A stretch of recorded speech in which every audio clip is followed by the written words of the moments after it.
Eh bien, écoutez, bonsoir à tous, chers amis de l'initiative CK. Bonsoir pour cette conférence, sur les états multiples de l'être chez René Guénon. Conférence qui est la suite logique de la première que j'ai faite, sur la théorie de l'initiation, qui est disponible évidemment sur la chaîne de l'initiative CK et j'espère que vous avez, un peu regardé parce que peut-être que ça vous donnera une base pour un peu mieux comprendre, ce dont on va parler ce soir. Parce qu'il faut savoir que la conférence que je m'apprête à faire sur les états multiples de l'être, donc c'est, on va dire, l'un des 2 versants principaux de l'œuvre de René Guénon. Bonjour, aux nouvel arrivants. Donc comme je vous avais dit lors de la première conférence, l'œuvre de René Guénon, grosso modo, elle a 2 pieds, 2 piliers, 2 jambes principales, qui sont un versant théorique, qui sont justement les états multiples de l'être, et un versant «pratique» entre guillemets, qui est la théorie de l'initiation. Et toute l'œuvre de Guénon découle de ces deux choses-là. Et donc comme je vous le disais la dernière fois, la théorie de l'initiation, bon, bah, elle est essentiellement abordée dans des ouvrages comme Aperçu sur l'initiation, Initiation et réalisation spirituelle, et cetera, et cetera. On dit que les états multiples de l'être, enfin ce que je regroupe dans la catégorie des états multiples de l'être, c'est surtout, traité dans des livres comme L'homme et son devenir selon le Vedanta, Le symbolisme de la croix, justement le livre qui s'appelle Les états multiples de l'être et La grande triade, par exemple. Mais de manière générale, hem, si vous voulez, vu que c'est des concepts vraiment fondamentaux chez Guénon, la théorie de l'initiation et les états multiples de l'être, c'est des considérations qui vont être à la base de toute son œuvre. Donc notamment, il y a un certain nombre de sujets qu'on va aborder, ce soir, ou de thématiques qu'on va aborder ce soir, qui vont vous permettre de, mieux comprendre, par exemple, le livre, Le règne de la quantité et les signes des temps. Parce qu'il y a un certain nombre de chapitres qui sont, je ne vais pas dire incompréhensibles, mais assez difficiles à appréhender si jamais vous n'avez pas, compris certaines des choses que je vais exposer ce soir. Bon, donc c'est-à-dire qu'en fait, si vous Guénon, c'est un auteur très compliqué parce qu'il faut savoir par quel bout le prendre. Mais normalement, si j'arrive à exposer correctement les états multiples de l'être ce soir et que vous assimilez bien ce que je vous dis et que vous assimilez bien ce que j'ai dit lors de la conférence sur la théorie de l'initiation, normalement, ça y est, vous êtes équipé, vous êtes paré pour comprendre à peu près toute l'œuvre de Guénon. Alors évidemment, vous n'êtes pas obligé d'être d'accord avec lui, et cetera, mais au moins c'est comme ça, vous risquez pas trop de vous tromper sur là où il veut en venir. Bon, donc là, le problème de cette conférence, c'est qu'on va parler d'un sujet qui, par nature, est plus compliqué que la théorie de l'initiation parce que, si vous voulez, comme je vous le disais encore une fois, la théorie de l'initiation, c'est l'aspect pratique. Heu, Sauf que cet aspect pratique qui en fait, la théorie de l'initiation, c'est quoi? C'est, une série de «conseils, techniques» entre guillemets pour vous faire arriver d'un point A à un point B. Voilà, si vous voulez vous éveiller spirituellement, il faut que vous rejoigniez une organisation qui ait, telle caractéristique, qui ait telle lignée, et cetera. Bon, mais ces conseils, prennent place dans un cadre, dans un écosystème, dans un environnement beaucoup plus vaste. Bon, pour éviter de vous perdre, je vais vous donner un exemple, mais si vous voulez apprendre à conduire une voiture, par exemple, vous n'êtes pas obligé d'être parfaitement formé, sur l'économie industrielle, sur, les lois de la mécanique et les lois de la gravité. Mais la conduite de cette voiture, si vous voulez, elle s'insère dans un cadre plus général qui est celui, bah, voilà, de comment est-ce qu'elle a été fabriquée, comment elle fonctionne, et cetera.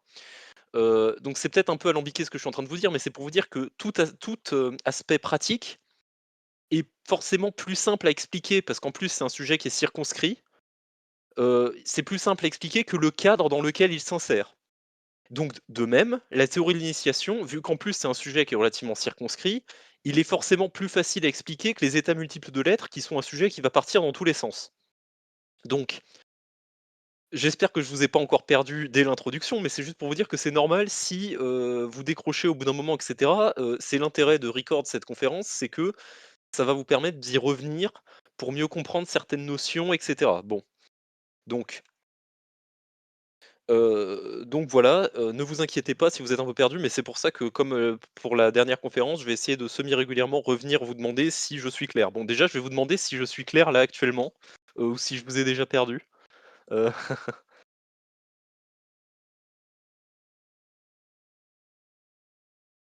Tout est clair, bon. Alors, la alors Si vous vous souvenez de ce que je vous ai dit, lors de la première conférence, dans la pensée, enfin dans les écrits de Guénon et dans beaucoup de traditions, spirituelles et religieuses, l'univers, au sens large si vous voulez, est organisé un peu comme une tour à plusieurs étages ou comme un oignon qui a plusieurs couches ou, une sphère, qui a différents niveaux entre la partie la plus extérieure et la partie la plus intérieure. Bon, donc encore une fois, bon, je vais pas forcément réexpliquer ce point. Je considère que vous êtes un peu familiarisé avec cette notion, que l'univers, voilà, c'est une sorte de série de poupées russes, de matrioshka qui s'imbriquent les unes dans les autres. Bon, au pire, encore une fois, je vous renvoie à ma 1re conférence. Mais l'idée, en tout cas, c'est que l'univers est organisé selon des paliers, des degrés et une hiérarchie. Il y a différents niveaux, encore une fois, dans la manière dont l'univers est organisé. Et d'ailleurs, j'en profite pour, m'excuser d'avance parce que je vais sans doute un peu, bégayer et chercher mes mots parce que comme je vous disais, ce sujet est plus compliqué que celui de la dernière conférence. Mais donc aujourd'hui, je vais essayer de vous exposer les différents degrés, les différents niveaux de cette tour selon Guénon, ou les différentes couches, si vous voulez, de l'univers selon Guénon. En m'appuyant encore une fois sur autant que possible sur, des symboles utilisés par les grandes religions, du vocabulaire utilisé par les grandes religions. Bon. Alors le premier de ces paliers, si on peut appeler ça comme ça, c'est concerne l'infini. Parce que évidemment, Guénon vous dirait que à partir du moment où on parle de métaphysique et qu'on est sérieux, on est obligé de parler d'infini. Comme vous savez, l'une des caractéristiques de Dieu, c'est qu'il est infini justement, qu'il n'a pas de limite. Et le problème, de cet état des choses, c'est que l'infini, on peut pas en dire grand-chose, parce que c'est inconcevable pour l'esprit humain. L'esprit humain est incapable de concevoir l'infini véritable, quelque chose qui n'a vraiment aucune limite d'aucune sorte. C'est-à-dire pas de limite spatiale, pas de limite temporelle, pas de limite, aucune, aucune limite en termes de caractéristiques même. C'est-à-dire que vous ne pouvez pas enfermer l'infini dans une définition. C'est pour ça que, on dit, généralement que voilà, l'infini est indicible, qu'il est ineffable. Il n'est pas impossible à connaître, mais il est impossible à appréhender par le discours et la raison humaine. Vous ne pouvez pas, encore une fois, je le répète, vous ne pouvez pas enfermer l'infini dans des mots. C'est pour ça que, vous avez dans beaucoup de religions, en fait dans toutes les religions, cette idée que, au-delà d'un certain niveau, Dieu, puisque Dieu est infini, eh bien, on ne peut pas en parler. C'est, notamment le cas dans le taoïsme où on vous dit: «Le Tao véritable, c'est ce dont on ne peut pas discourir». C'est-à-dire que Dieu en tant qu'infinité, on ne peut pas vraiment, on ne peut pas faire de théologie positive. On peut faire ce qu'on appelle de la théologie apophatique, c'est-à-dire qu'on dit: «Dieu n'est pas ceci, Dieu n'est pas cela». C'est ce qu'on appelle de la théologie négative. Donc évidemment, c'est des conceptions que, par exemple, dans le judaïsme, on appelle Ein Sof, donc l'infini, c'est ce que maître Eckhart appelle le Godhead, donc la déité. C'est, ce que les hindous appellent, Parabrahma, donc le Brahma suprême, et à chaque fois, on ne peut vous le décrire que négativement et on vous dit: «C'est futile d'essayer d'en parler, de l'appréhender avec des mots». Ça, c'est ce que Guénon appelle le non-être, c'est-à-dire Dieu en tant qu'il est infini et Dieu en tant qu'on ne peut pas l'aborder, par le comment dirais-je? Le discours. Donc et d'ailleurs, il y a des encore une fois, il y a des, vous avez des anecdotes de grands maîtres spirituels orientaux dans l'hindouisme par exemple, vous avez un disciple qui lui dit et qui demande à son maître: «Qu'est-ce que tu peux me dire sur le Brahma suprême? Donc qu'est-ce que tu peux me dire sur Dieu en tant qu'infini?» Et le maître ne répond pas.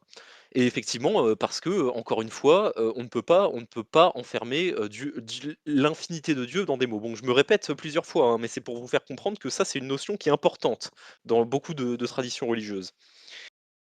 Et pourquoi est-ce que Guénon parle du non-être? Heu, Parce que quand Guénon parle du non-être, non, tiret être, hein, E-T-R-E, hem, c'est pas quelque chose qui n'existe pas. C'est juste que, l'être pour Guénon et ça c'est comment dirais-je? L'être pour Guénon, c'est l'aspect entre guillemets de Dieu qui a un rapport avec l'existence. Donc, je vais traduire ça dans des termes théologiques. En gros, Dieu, dans son infini, il a à l'intérieur de lui, il possède à l'intérieur de lui la possibilité d'être créateur. C'est comme si je vous disais que Dieu avait une infinité de personnalités. Eh bien, forcément, pour des raisons presque mathématiques en fait, l'une de ces personnalités va, être, je sais pas, un artisan, un créatif, un artiste, et cetera. Et donc vous avez cette notion que, dans l'infinité de Dieu, à l'intérieur de cette infinité, il existe la possibilité pour Dieu de créer. Et donc, il existe ce que Guénon appelle l'être, donc L apostrophe E-T-R-E, heu, qui est l'aspect créateur de Dieu. C'est, Dieu pris sous l'aspect du fait qu'il, sous l'aspect de son activité créatrice. Donc, si vous voulez, ça c'est il y a une dichotomie, si vous voulez, il y a 2 niveaux à ce qu'on appelle Dieu. Il y a Dieu en tant qu'infini qui est pas inconnaissable, mais dont on ne peut pas parler, et à côté de ça, vous avez eu en quelque sorte le visage révélé de Dieu. C'est ce qu'on appelle le visage révélé de Dieu, parce que c'est Dieu en tant que créateur. C'est dans cette masse, dans cette infinité de Dieu, il y a cette possibilité de créer. Et donc ça, c'est ce que Guénon appelle l'être, parce que, c'est lui qui, qui soutient l'existence, le fait d'exister, donc la création. En fait, si vous voulez, quand Guénon dit, l'être, on peut remplacer ça par Dieu en tant que créateur. Et donc non-être, pour Guénon, ça va être Dieu en tant qu'il est autre chose que créateur, qu'il est au-delà de la simple notion de création, si vous voulez. Donc quand Guénon parle de non-être, il ne parle pas du tout, d'inexistence. En fait, il parle de la partie de Dieu, qui justement n ne se qui est au-delà de simplement cet aspect créateur. Et ça, c'est très important. Donc effectivement, comme le dit Isha, dans, les religions abrahamiques, vous avez, Dieu par exemple qui a dit à Abraham, enfin qui a dit, je sais plus à quelle occasion, mais avant qu'Abraham ne naisse, je suis. Parce que, voilà, Dieu, il est. C'est pas qu'il existe, parce que l'existence implique une succession temporelle, donc explique d'être plongé, pas forcément dans la matière, mais dans une succession de temps. Or, Dieu, il est hors du temps. Et donc, d'ailleurs, si vous voulez, la relation entre Dieu et un livre, entre Dieu et le monde, c'est un peu celle entre un écrivain et un livre. C'est-à-dire que dans un livre, le début, le milieu et la fin coexistent, en même temps. C'est-à-dire qu'un livre, vous pourriez commencer par le lire par la fin, si vous voulez. Heu, i mais c'est juste que d'un point de vue logique, c'est plus logique de commencer au début. Mais en théorie, le présent, le passé et le futur d'un livre, coexistent en même temps. Et c'est pour ça que Guénon et la plupart des autres, religions parlent de l'éternel présent. C'est-à-dire que du point de vue de Dieu, tous les événements se passent en même temps. C'est juste que lui, il les organise, logiquement si vous voulez, mais pour lui tous les événements sont un peu comme comme les différentes pages d'un livre. Donc c'est pour ça que, je rebondissais juste à ce que disait Isha. C'est pour ça que dans les religions abrahamiques, voilà, on a, Dieu qui dit, «Je suis», heu, de manière, c'est un présent de vérité générale si vous voulez. C'est pas un «je suis» à un instant T, c'est un «je suis», global. Bon bref, peu importe. Donc je me permets juste de récapituler ce que je dis. C'est que pour Guénon, vous avez 2 niveaux à la divinité. C'est Dieu en tant qu'infini, et l'une des facettes de cet infini, c'est le fait que Dieu soit créateur. Donc c'est ce que dans la théologie, rhénane, enfin de mystique rhénane, donc chez les donc dans le monde catholique, hein, par exemple, on fait la distinction entre Deus absconditus et Deus revelatus. Entre Dieu abscon, donc Dieu qui ne peut pas être, décrit et qu'on ne peut pas, appréhender, et le Dieu révélé. Pourquoi est-ce qu'on parle de Dieu révélé pour parler de l'être, pour parler de Dieu en tant que créateur? Parce que logiquement, nous, en tant que création, l'aspect de Dieu entre guillemets qui nous fait face, entre guillemets, encore une fois, j'utilise, des raccourcis sémantiques si vous voulez, mais j'espère que vous comprenez ce que je dis. Quand Dieu crée, ce qui fait face à sa création, c'est son aspect créateur justement. Si vous voulez, nous, on ne peut connaître Dieu, l'infini, qu'à travers l'interface qui est le Dieu créateur. C'est pour ça qu'on parle de visage révélé de Dieu. Parce que le verbe, parce que c'est du verbe qu'il s'agit. Pour Guénon, l'être égale verbe, égale Dieu créateur. Donc, le Dieu créateur, c'est l'aspect de Dieu avec lequel on est en contact en tant que créature. C'est pour ça qu'on parle de Dieu révélé. Et par conséquent, C'est également, le Dieu dont c'est Dieu dont on peut parler, donc dont on peut faire, au sujet duquel on peut faire de la théologie.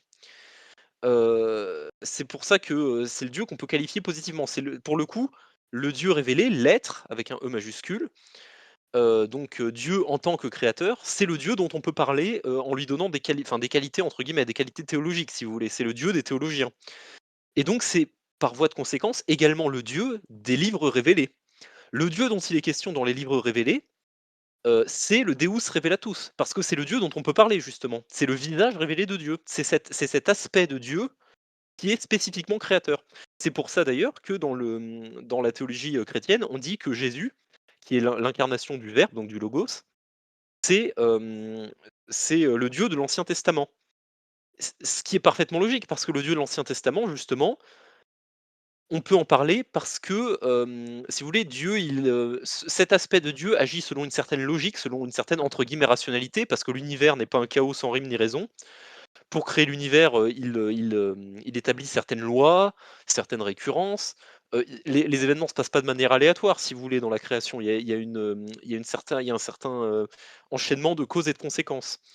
Et donc de ce Dieu, on peut parler. C'est pour ça qu'on peut parler du Dieu révélé, on peut parler du Dieu créateur. Et donc, par conséquent, le Dieu dont on parle dans les livres sacrés, ce n'est pas Dieu en tant qu'infini, c'est Dieu pris sous l'angle de son aspect créateur.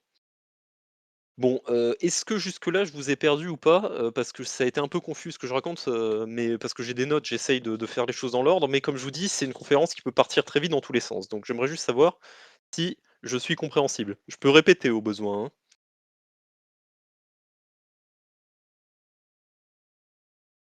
C'est très clair, bon. Donc déjà, en fait, comme vous voyez, il y a 2 paliers, encore une fois. Déjà, rien que quand on parle de Dieu, je parle même pas de la création, mais rien que quand on parle de Dieu, il y a 2 niveaux. Il y a Dieu en tant qu'infini. Et il y a l'interface qui nous permet de connaître ce Dieu en tant qu'infini, qui est un visage, donc le visage de Dieu créateur, qui est, l'être. Donc, ce que Guénon appelle l'être, parce que c'est lui qui engendre l'existence. Et comme je vous ai dit, Guénon, identifie très clairement, ou l'être avec le verbe. Et Isha justement dit, c'est le Père et le Fils. Et je me permets de faire une incise, enfin une digression à ce sujet. C'est qu'effectivement, moi, c'est comme ça que j'ai toujours compris la Trinité. C'est-à-dire que le Fils, c'est-à-dire le Verbe de Dieu, parce que dans la théologie catholique et orthodoxe, le Fils, vous savez, il y a le Père, le Fils, le Saint-Esprit. Le Fils, c'est le Verbe de Dieu. Et le Verbe de Dieu, justement, c'est en quelque sorte l'intelligence créatrice de Dieu. Si vous voulez,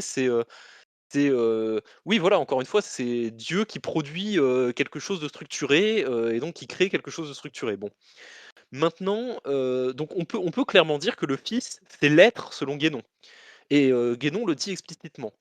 Maintenant, je l'ai jamais vu dire explicitement que le non-être, donc Dieu en tant qu'infini, c'est égal, au Père.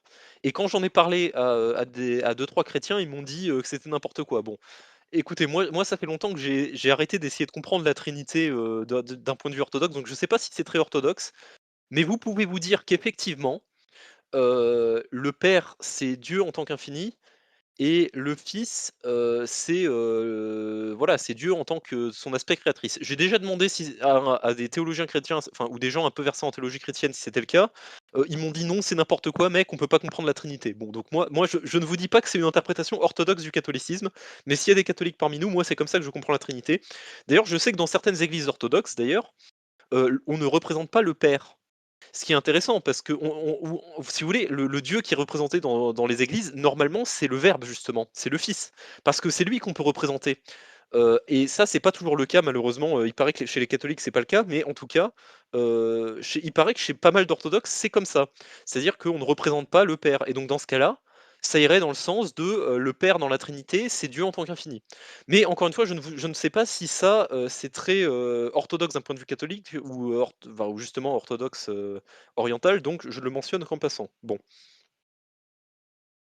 donc je regarde un petit peu, oui et la raison pour laquelle, on appelle, cet aspect créateur de Dieu, donc l'être, on l'appelle le Verbe, c'est justement parce qu'il crée d'une manière, pas, d'une manière, logique, d'une manière, structurée.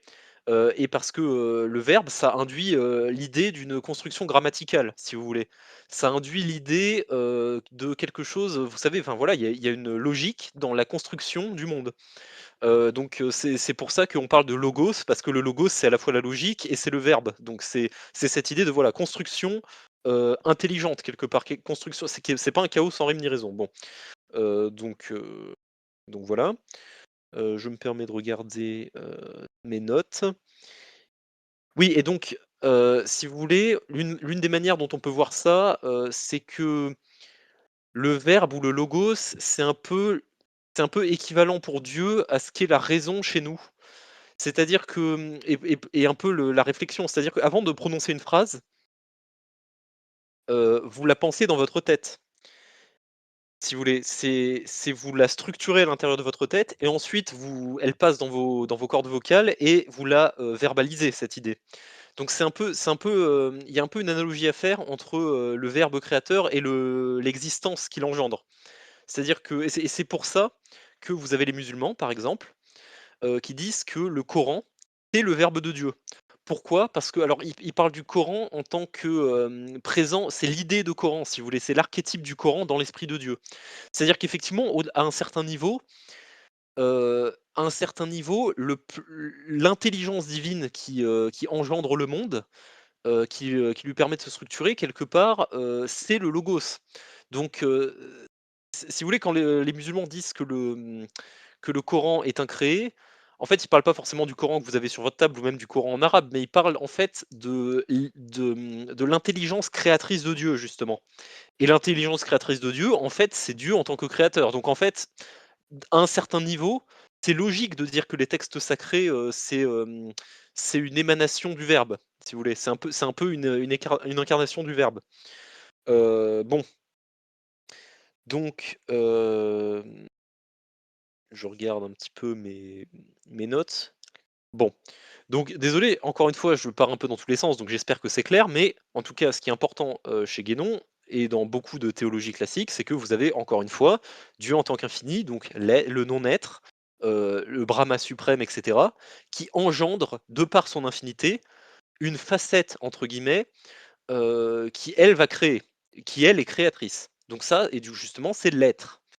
Et donc lui, on peut en parler de manière positive, donc on peut le qualifier positivement, alors que le non-être, on ne peut que le dire que l'exprimer de manière négative, en niant des concepts. C'est pareil avec infini, hein, on dit que quelque chose est fini parce que l'esprit humain peut appréhender la finitude, et ensuite on le nie. Bon, donc vous avez deux niveaux entre guillemets à Dieu pour l'instant, mais alors c'est des niveaux. Dieu, il n'est pas composé de parties, donc si vous voulez, c'est des niveaux, de notre point de vue en tant qu'être humain. C'est juste pour vous dire que le Dieu dont on parle, en général, c'est pas il y a quelque chose au-delà.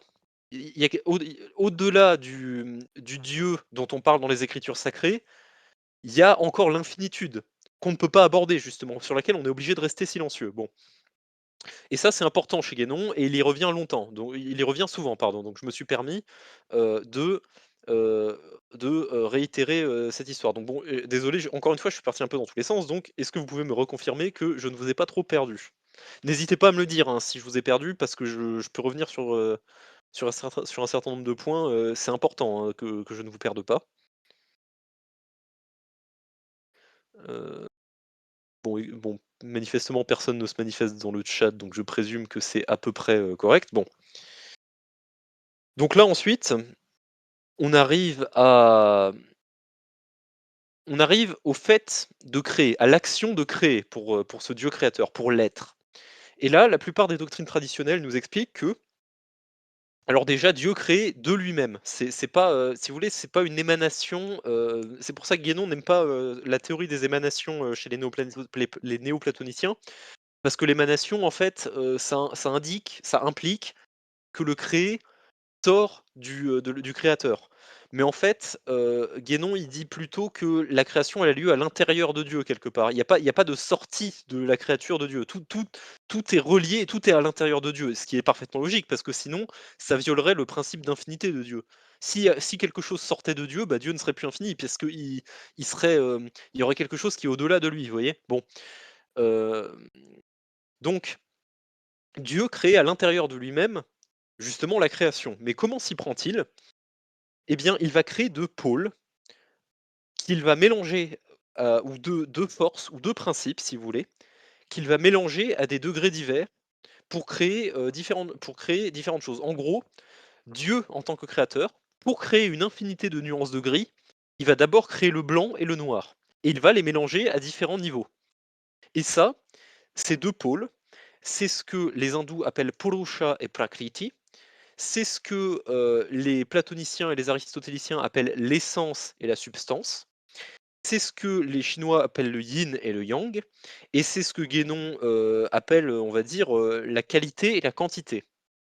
Et c'est aussi, ce qu'on peut dire, il y a d'un côté, il y a les idées platoniciennes et de l'autre côté, il y a la materia prima. C'est une autre idée des aristotéliciens et des néoplatoniciens. Bon, en gros, quel est le principe? D'ailleurs, je note que, c'est pas une notion de bien et de mal, hein. C'est pas une dualité en mode bien-mal. La quantité n'est pas intrinsèquement mauvaise, hein, dans les doctrines traditionnelles. Donc, faut faire attention à ça, hein. C'est pas parce que, il y a un couple de 2 choses et que je vous dis le yin et le yang, c'est pas le bien et le mal. Mais alors, qu'est-ce que c'est que, tous ces mots, à quel concept est-ce que ça renvoie, tous ces mots que je viens de vous aligner là? Bien, en fait, vous avez cette idée qu'il y a un de ces 2 principes, donc par exemple la quantité ou, prakriti ou le yang ou, la substance, et une sorte de pâte à modeler universelle, si vous voulez. C'est, la base qui forme la base de toute chose. C'est un principe passif et ce principe passif, il est fécondé par un principe actif pour, on va dire qui sont par exemple, on va dire des moules, vous voyez? Et donc vous mettez cette pâte à modeler dans les moules et paf, vous avez, une chose qui a une forme. Heu, ou et donc selon les théories traditionnelles, c'est par l'union de ces 2 principes que, la création peut s'engendrer. Heu Et donc, si vous voulez, dans les doctrines traditionnelles, vous avez cette idée qu'au commencement, il y avait un chaos, c'est-à-dire une indistinction, c'est-à-dire une sorte d'argile indifférenciée quelque part, un tohu-bohu, pour parler, comme enfin pour reprendre les mots de la tradition juive. C'est une sorte, encore une fois, d'argile primordiale et cette argile, il est fécondé par le Saint-Esprit en quelque sorte et c'est pour ça que, Dieu dit que la lumière soit et la lumière fut. Qu'est-ce qui se passe? Eh bien, le verbe de Dieu, c'est une vocalisation en quelque sorte une vocalisation qui crée une onde de choc, qui fait vibrer cette argile et qui l'ordonne et donc c'est pour ça que c'est comme ça que l'ordre sort du chaos. Le chaos, c'est pas, si vous voulez, le chaos pour Guénon, c'est justement en distinction. C'est, une espèce de soupe primordiale, ou d'indistinction primordiale d'argile primordiale qui est fécondé par un principe, actif qui est par exemple le on va dire l'esprit, Purusha, qui qui pour moi, est analogue au Saint-Esprit, mais bon donc c'est peut-être un abus de langage, mais en gros, il est fécondé par l'idée de Dieu, l'idée de Dieu et donc Dieu prend cette espèce de matière et fait quelque chose avec. Et donc toutes les choses qui sont manifestées, toutes les créations, sont une combinaison à divers degrés de l'essence et de la substance, de la qualité et de la quantité. De cette espèce d'argile primordiale et de cet intellect divin. Et par exemple, dans le domaine humain, heu, en fait, si vous voulez, on peut dire par exemple que, la terre, le sol, la terre nourricière, heu, c'est l'équivalent de la quantité, l'équivalent de la materia prima, l'équivalent de, la substance, mais qu'une graine, un gland par exemple, enfin je sais pas, une graine ou d'un arbre ou enfin le fruit d'un arbre ou et cetera. Ça, c'est l'essence. C'est-à-dire que là, à l'intérieur, il y a toutes les informations qui vont permettre à la Terre, enfin qui vont utiliser la Terre comme support pour, se développer, si vous voulez. Et ben, c'est un peu la même logique. C'est-à-dire que vous avez, d'un côté la terre, vous avez de l'autre le gland, bah, vous mettez le gland dans la terre et le gland, va se nourrir de la terre pour grandir. Mais évidemment, si vous laissez la terre, toute seule, bah, elle va rester à l'état indifférencié. C'est un peu le la même logique, pour, cette idée de materia prima qui va être fécondée par, l'intellect divin, par les idées platoniciennes, bon. Et donc dans le domaine humain, par exemple, la plupart des données traditionnelles vont vous dire que la femme est plutôt du côté de la substance et l'homme est plutôt du côté de l'essence. Et donc, par analogie bien sûr, hein, mais par analogie, l'homme, si vous voulez, c'est la femme, c'est une, bon on va pas faire, de remarques misogynes ou quoi, hein, mais c'est juste que par exemple, c'est pour ça que Aristote par exemple a une, oh, a une citation célèbre où il dit, «Il y a un principe, qui engendre, pas les c'est pas les ténèbres tout à fait, mais ça a été traduit par les ténèbres, mais qui engendre les ténèbres, et la femme et un principe qui engendre la lumière et l'homme. En fait, ce qui veut dire, c'est que, en tout cas dans une à l'échelle humaine, l'homme, il est ouais voilà, enfin il est plus du côté de l'intellect divin pur et la femme, elle est plutôt du côté de la terre nourricière, si vous voulez, de celle qui permet, à la vie de enfin d'ailleurs, c'est pareil, enfin, au niveau de la sexualité, hein. Je veux dire, c'est l'homme qui plante la graine et cette graine, elle est enfin, elle est, nourrie par la femme et ça donne la vie et l'idée, c'est que c'est un peu le même processus que Dieu utilise pour créer le monde. Voilà, donc désolé si c'est pas très clair, mais c'est des notions qui sont pas forcément faciles à expliquer. Mais cela dit, comme les Chinois disent, tout est une question de perspective parce que l'être humain, en général, il est plutôt du côté de l'essence et les animaux, par exemple, ils sont plutôt du côté de la substance. Tout ça, c'est une question de, c'est pas relatif, mais c'est une question de, si vous voulez, il y a une beaucoup plus faible distance entre l'homme et la femme évidemment, qu'entre, l'être humain et l'animal. C'est-à-dire que, à l'échelle de l'humain, c'est comme ça que fonctionne cette distinction entre l'essence et la substance, la qualité et la quantité. Mais, dans le règne animal, par exemple, bah, l'être humain, c'est clairement une créature de l'essence, c'est clairement une créature de la quantité. Enfin de la qualité pardon, les animaux, c'est beaucoup plus une des créatures de la quantité justement. Donc je regarde, oui et c'est pour ça d'ailleurs que, on dit que l'homme est le reflet de Dieu en ce monde quoi, que l'homme est fait à l'image de Dieu. C'est-à-dire qu'effectivement dans ce monde, l'homme est, la chose qui a été le plus fécondée par l'esprit divin. Mais cela dit, tout marche comme ça, c'est-à-dire que ça marche dans notre monde, mais ça marche entre les différentes hiérarchies de monde. Par exemple les anges, et ça je vais y venir juste après, les anges, c'est des entités qui sont beaucoup plus du côté de l'essence, qui sont beaucoup plus du côté de la qualité, qui sont beaucoup plus cette idée, qui sont beaucoup plus du côté de l'idée créatrice de Dieu, qu'ils ne sont du côté, de cette espèce de materia prima, d'argile primordiale, de quantité. Nous, en comparaison des anges, bah, on est plus des cré dans notre état humain actuel, on est plus des créatures de la quantité. Hem, bon donc tout ça, en fait, tout ce que je vous explique, ça explique en grande partie, les 3 ou 4 premiers chapitres de Guénon quand du règne de la quantité et des signes des temps. C'est de ça qu'il parle dans les 3 premiers chapitres. Et donc d'ailleurs c'est comme ça que Guénon explique sa théorie des cycles. Parce que pourquoi est-ce qu'on passe de l'âge d'or à l'âge de fer? C'est que notre monde, si vous voulez, il se déplace relativement à sa place dans la hiérarchie des mondes évidemment, mais il va plutôt du pôle essentiel, donc il va plutôt du pôle, des idées divines vers le pôle donc de la materia prima qui représente plutôt, comment dire? Justement, la enfin la substance quoi et donc en fait, quand Guénon vous parle, du règne de la quantité et les signes des temps, pour lui en fait le temps, disons les différentes époques de notre monde. En fait, au cours des différentes époques, notre monde oscille entre les 2 pôles, qui sont la substance et l'essence et c'est comme ça que, bah, voilà, vous avez une matérialisation progressive, vous avez une dégénérescence des sciences spirituelles et cetera. C'est normal parce qu'on s'éloigne du pôle substantiel, enfin du pôle essentiel, pardon et on se rapproche proche du pôle essentiel. Hem, donc je sais pas si je suis clair pour l'instant, mais je vais vous demander, de me confirmer. Et désolé mon cher OI Star, mais tu n'es pas mute, donc je vais peut-être te demander de te mute au cas où pour ne pas faire de bruit. Je vais peut-être te mute d'ailleurs, juste, ouais parfait. Voilà bon. Donc est-ce que pour l'instant c'est clair, ce que je vous raconte? Et j'ai besoin que vous me disiez si oui ou non, parce qu'on se perd très, très vite, hein, quand on parle des états multiples de l'être, comme vous pouvez le remarquer.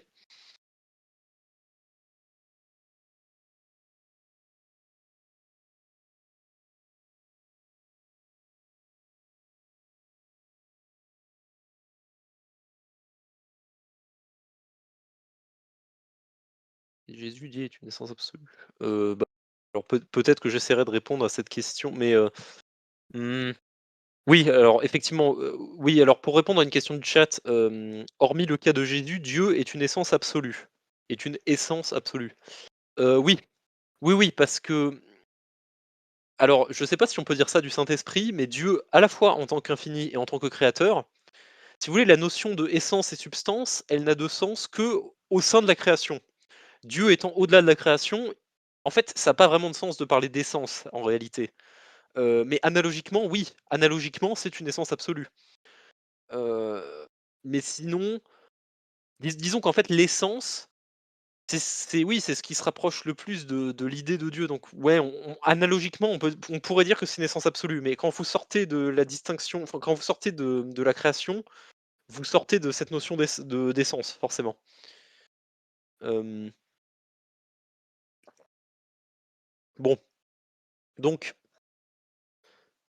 ouais, il est hors de la nomenclature en sortant du côté de l'essence sur le spectre. Oui, c'est ça un peu. On peut dire ça comme ça, bon. Donc, pour résumer ce que j'ai dit jusqu'à présent, en une ou 2 phrases, comme je vous disais, tout part du fait que Dieu est infini.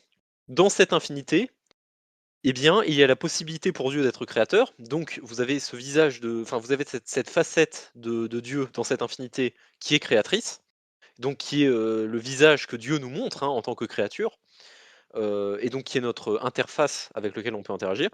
Donc, vous avez Dieu qui est infini, donc le non-être, qui engendre Dieu en tant que créateur, qui est l'être, et Dieu en tant que créateur, pour créer justement, il constitue deux pôles qui sont, l'essence et la substance, la qualité et la quantité et cetera. Donc qui est encore une fois pour, engendrer une infinité de nuances de gris, il engendre le noir et le blanc. Et ça, c'est très bien résumé par une phrase du taoïsme qui dit que le Tao engendre l'un, qui engendre le deux, qui engendre le monde. Enfin, qui engendre l'ensemble du monde. Et en fait, c'est un assez bon résumé en réalité. C'est que eh bien, vous avez, le non-être qui engendre l'être, qui engendre les 2 pôles et par la fusion par le mélange de ces 2 pôles à différents degrés, eh bien, ça vous crée, l'univers, tel qu'on connaît, donc la création, si vous voulez.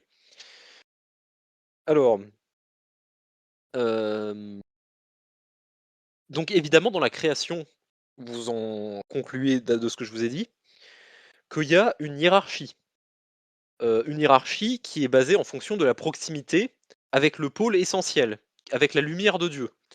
Et évidemment les mondes supérieurs, donc les mondes angéliques les mondes angéliques notamment, c'est ceux qui sont plus proches, du pôle essentiel, qui sont plus proches de cette lumière divine.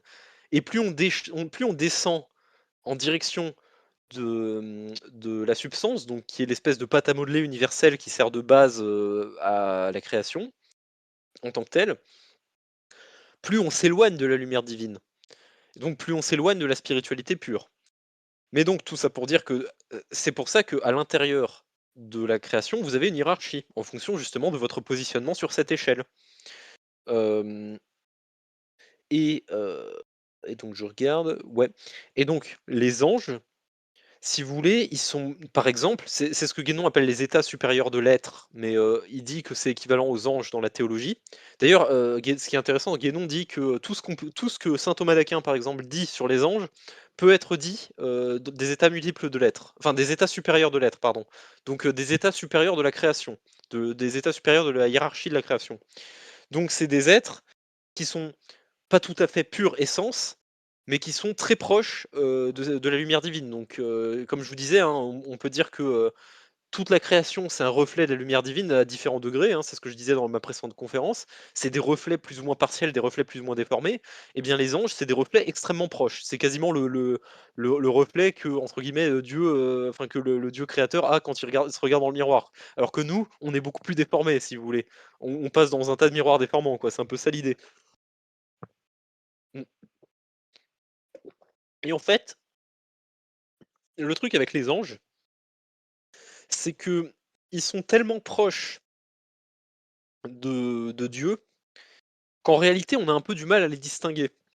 Ils sont tellement proches de Dieu qu'ils n'ont pas de libre arbitre. C'est des gens c'est des entités qui contemplent Dieu directement et qui n'ont pas vraiment la possibilité de faire des choix parce que si vous voulez, c'est comme Adam et Ève avant qu'ils mangent le fruit défendu en quelque sorte. C'est que, bah, voilà, ils sont en face de Dieu, bon, bah, ils se baignent dans sa gloire, et dans sa lumière en quelque sorte. Bon, et donc le fait est que les anges c'est un peu difficile de les considérer comme des entités à part entière en réalité. C'est pour ça d'ailleurs que dans le judaïsme, la plupart des anges, ils ont comme suffixe Yel, Gabriel, Ramiel, et cetera. Parce qu'il y a un peu sous-entendu que c'est des modalités de l'action divine quelque part. C'est un peu des instruments de Dieu. Je vais pas dire que c'est la main gauche et la main droite de Dieu, mais si vous voulez, c'est pas vraiment des êtres au sens où on l'entend, c'est pas des êtres comme on a des êtres humains qui sont individuels, si vous voulez. Les anges, comme le dit Guénon, ce sont des entités supra-individuelles. C'est plus des facettes de Dieu, du Dieu en tant que Dieu créateur, justement. C'est un petit peu comme les attributs divins. C'est un peu comme dans l'islam, on dit que Dieu a 99 noms. C'est des aspects de Dieu en tant qu'il est créateur. C'est justement des facettes du Dieu créateur. Bon. Et justement, Guénon dit que les dévas dans l'hindouisme, et donc les dieux au sens fort du terme des religions, de la plupart des religions polythéistes, en réalité, ils sont assimilables aux anges. Donc ils sont assimilables aux états supérieurs de l'être. Et donc, si vous voulez, ça désigne une catégorie de manifestations. Donc, ce sont des créatures en quelque sorte, mais c'est un peu comment vous expliquer? C'est des prolongements du Dieu créateur. Heu, donc, c'est pas forcément hyper clair parce que Guénon, il fait pas beaucoup d'angélologie, mais, en tout cas, en gros, plus vous remontez dans la hiérarchie des mondes de la création et plus vous arrivez du côté, essentiel, de la manifestation, donc de la création, plus vous arrivez, au niveau de la lumière divine, plus en fait vous fusionnez avec Dieu en quelque sorte. Plus vous devenez, un prolongement de lui jusqu'à revenir jusqu'à lui. Un peu de la même manière que, vous savez, c'est une métaphore que j'avais utilisée un petit peu dans ma conférence précédente. Vous voyez, vous avez, la lumière à l'origine, un rayon de lumière, c'est de couleur blanche. Mais quand vous le réfractez dans un cristal, ça fait se manifester, des rayons de différentes couleurs. Donc le rayon rouge, le rayon bleu, le rayon vert, et cetera. Et ces rayons de couleurs différentes sont un peu des reflets plus ou moins déformés, plus ou moins partiels, plus ou moins, amoindris de la lumière blanche. Parce que la lumière blanche contient ces rayons de lumière à l'intérieur d'elle, mais, en se réfractant, ils sortent d'elle en quelque sorte. Et vous pourriez faire le même exercice avec les rayons de lumière bleue, c'est-à-dire que vous avez, voilà, les rayons de lumière bleu clair, bleu sombre, et cetera. Vous avez différentes nuances de couleurs. Et bien l'idée, c'est qu'au-delà d'un certain seuil, vous remontez. L'idée, c'est que la manifestation, bon, c'est justement ce processus de la création, c'est ce processus de réflexion, de la lumière, qui perd un peu de son aspect, unifié et cetera, et purifié au fur et à mesure, qu'elle se reflète. Donc vous passez de la lumière blanche à la lumière bleue, puis la lumière bleu clair, puis la lumière bleue très claire, par exemple. Et l'éveil spirituel, c'est le mouvement inverse. Bon, et sauf que vous avez cette idée que plus vous remontez, plus vous encore une fois, voilà, vous devenez des sortes de, je vais pas dire des tentacules, enfin des, c'est pas que les anges sont des tentacules de Dieu, mais c'est-à-dire que la nuance devient quand même assez, difficile à appréhender, quoi. Bon, encore une fois, je sais pas si je suis très clair, mais parce que c'est pas des considérations qui sont forcément très bien développées, par Guénon, mais voilà, en gros, le truc qu'il faut retenir, c'est que les états supérieurs de l'être, donc les états angéliques notamment, c'est plus des facettes de l'action divine, c'est plus des attributs de Dieu que vraiment des êtres individuels, comme vous et moi, qui ont une vraie individualité. Stricto sensu dit: «Ce sont des outils ou des instruments». Oui, on peut les voir comme ça, mais bon, donc oui, effectivement, on peut les voir comme des sortes d'outils ou des instruments qui sont vraiment dans le prolongement de Dieu en tant que créateur. On peut les voir comme des facettes, en fait. Et d'ailleurs, justement, Guénon disait, et c'est ça qui est intéressant, Guénon disait que les dévas de l'hindouisme, donc les dieux de l'hindouisme, sont assimilables aux états supérieurs de l'être. Donc mais sauf que les dévas dans l'hindouisme, on peut leur rendre un culte si vous voulez. Ça peut être une interface pour appréhender Dieu, le Dieu créateur. Ça peut être une interface pour appréhender l'être.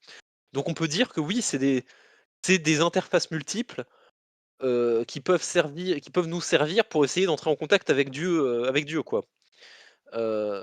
Donc voilà, pour, ce qui est des états supérieurs de l'être. Bon, donc bon, pour résumer ce que j'ai dit au cours de cette conférence pour l'instant, je fais des résumés à intervalles réguliers pour éviter de vous perdre, hein. Donc, vous avez Dieu en tant qu'infini, qui de par son infinité engendre un une personnalité qui crée quoi, un Dieu créateur. Ce Dieu créateur pour créer, il engendre 2 pôles, donc essence, substance, qualité, quantité et cetera. Tout ce qui existe ensuite est un mélange de ces 2 pôles à divers degrés et le truc c'est que comme c'est la lumière en fait au fond c'est la lumière divine qui se reflète, à différents degrés et bien, les états supérieurs de cette création qui sont proches du pôle essentiel, ce sont un peu des prolongements du Dieu créateur. C'est vraiment la lumière divine est encore très forte à cet endroit. Donc voilà, c'est encore des facettes à travers lesquelles on peut appréhender le Dieu créateur. Bon. Est-ce que jusque-là, ça vous arrivez à suivre ou je vous ai complètement perdu? Encore une fois, si je vous ai complètement perdu, s'il vous plaît, n'hésitez pas à me le signaler.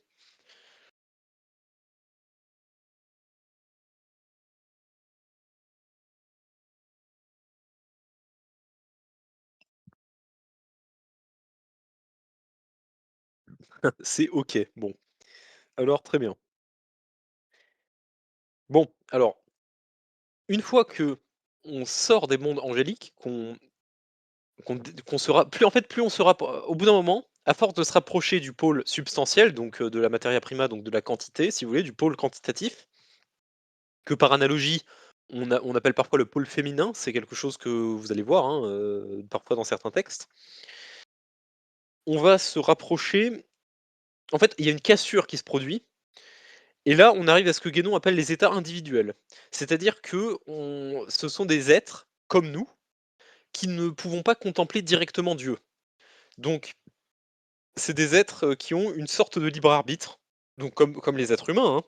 C'est en fait les états individuels, c'est tout ce qui est ça rassemble toutes les catégories d'êtres qui ne contemplent pas directement la lumière divine et donc qui par conséquent ont un libre arbitre. Donc comme je vous disais, ça inclut les êtres humains, mais ça inclut tout un tas d'autres créatures, d'autres états, d'autres mondes en quelque sorte, des mondes parallèles, qui ne sont pas transcendants, parce que les anges sont transcendants, mais là on parle d'états, qui ne sont pas transcendants, mais qui sont analogues à l'être humain, et que Guénon appelle le monde intermédiaire. Enfin, ou les mondes intermédiaires si vous voulez, mais heu, disons une catégorie, d'entités, d'êtres qui sont marqués par, voilà le libre arbitre qui provient du fait que on est trop dans la quantité, on est trop dans la substance pour contempler Dieu directement. Mais ça si vous voulez, c'est pas nécessairement les êtres qui ont cet état ne sont pas forcément des êtres qui ont des corps. Ce ne sont pas des êtres qui sont forcément matériels au sens où on l'entend. Ils peuvent être dans une espèce d'état vaporeux, c'est-à-dire ils ont des sortes de c'est des entités qui ne suivent pas forcément les lois du monde tel qu'on le connaît nous. C'est des mondes qui ont des lois totalement différentes en termes comment dirais-je? De fonctionnement. Exemple typique, c'est les créatures que les religions appellent, les djinns, enfin l'islam appelle les djinns, par exemple, que les Grecs anciens appelaient les daimons, alors, qui a donné, dans le christianisme démons, mais parce que en fait, chez les Grecs, les daimons, c'est des créatures qui peuvent être bénéfiques, maléfiques ou neutres, vu qu'elles ont un libre arbitre. Les chrétiens ont gardé, ce mot pour désigner uniquement les entités, néfastes et maléfiques, si vous voulez. Mais en théorie, dans le monde grec, on va vous dire, que voilà, il y a des entités, qui sont, un peu analogues à l'état humain, qui sont pas matérielles, qui vivent dans leur propre monde, qui sont dans un état un peu vaporeux, qui peuvent être bonnes comme mauvaises et on appelle ça les daimons. C'est exactement pareil dans le cas des djinns. Les djinns, dans l'islam, sont pas forcément bons, sont pas forcément mauvais. C'est pareil pour certaines divinités locales, voilà, Isha parle des kami dans le folklore japonais. En fait, c'est souvent ce qu'on va appeler les dieux du folklore, quoi. C'est des entités qui ne sont pas transcendantes. Attention, j'insiste là-dessus parce qu'elles sont pas surnaturelles. Et c'est juste elles ont un état d'existence qui est individuel comme nous, c'est-à-dire elles disposent du libre arbitre, mais c'est juste qu'elles ne répondent pas, aux, comment dirais-je? aux lois de la matière, quoi. Elles sont pas matérielles. Elles vivent pas dans un espace, en 3 dimensions au sens où on l'entend, bon. Hem, Seulement voilà, il y a un truc à savoir avec ces entités-là, heu, c'est qu'on en parle beaucoup dans les religions, mais pourquoi? Parce que pourquoi est-ce qu'on vous parle des djinns? Parce que OK, c'est intéressant de savoir que, il y a des mondes parallèles, il y a des dimensions parallèles, qu'il y a des voilà, des autres mondes dans lesquels habitent des entités, voilà, mais bon, en quoi ça nous intéresse au fond? Parce que, comment dire? Est-ce que ça nous concerne vraiment? Est-ce que ça vaut la peine, c'est pas vraiment une perte de temps, mais je veux dire, vous savez, les livres sacrés, ils sont assez petits. Est-ce que ça vaut la peine de vraiment les mentionner, même en passant, même à titre informatif? Eh bien oui, parce que en fait, ces entités elles ont également d'autres noms dans d'autres traditions, notamment les traditions grecques. On les appelle parfois les entités psychiques ou les entités subtiles. Et alors, vous allez peut-être, vous demander pourquoi est-ce qu'on utilise le mot de psychique? Parce que psychique, voilà, ça nous évoque la psychologie, ça nous évoque ce qui se passe dans notre tête. Et bien justement, là je vais aborder un point qui est généralement assez peu connu, mais qui pourtant qui est beaucoup présent dans la plupart des formes traditionnelles et des formes religieuses, en général, et qui est très, très présent dans l'œuvre de Guénon, et que si on ne il y a des fois, on ne sait tout simplement pas de quoi il parle, si jamais on loupe cet état de fait. Donc désolé, encore une fois, je pars un peu dans tous les sens parce que c'est des sujets compliqués, mais là, je vais vous demander de vous concentrer parce que c'est des sujets, je vais aborder un sujet qui est important pour comprendre certains trucs que dit Guénon, et certaines choses, certains trucs qui existent dans les religions traditionnelles, en fait, et qui ressemblent à du New Age malheureusement, mais qui n'en est pas. Alors je vous parlais de cette histoire, on dit que les kami, les djinns, les daimons, ce sont des entités, qui appartiennent au monde psychique, ou alors que ce sont des entités psychiques. Qu'est-ce que ça veut dire exactement? Eh bien, il faut savoir que dans la plupart des religions traditionnelles, on vous explique que l'homme, il est composé de 3 éléments.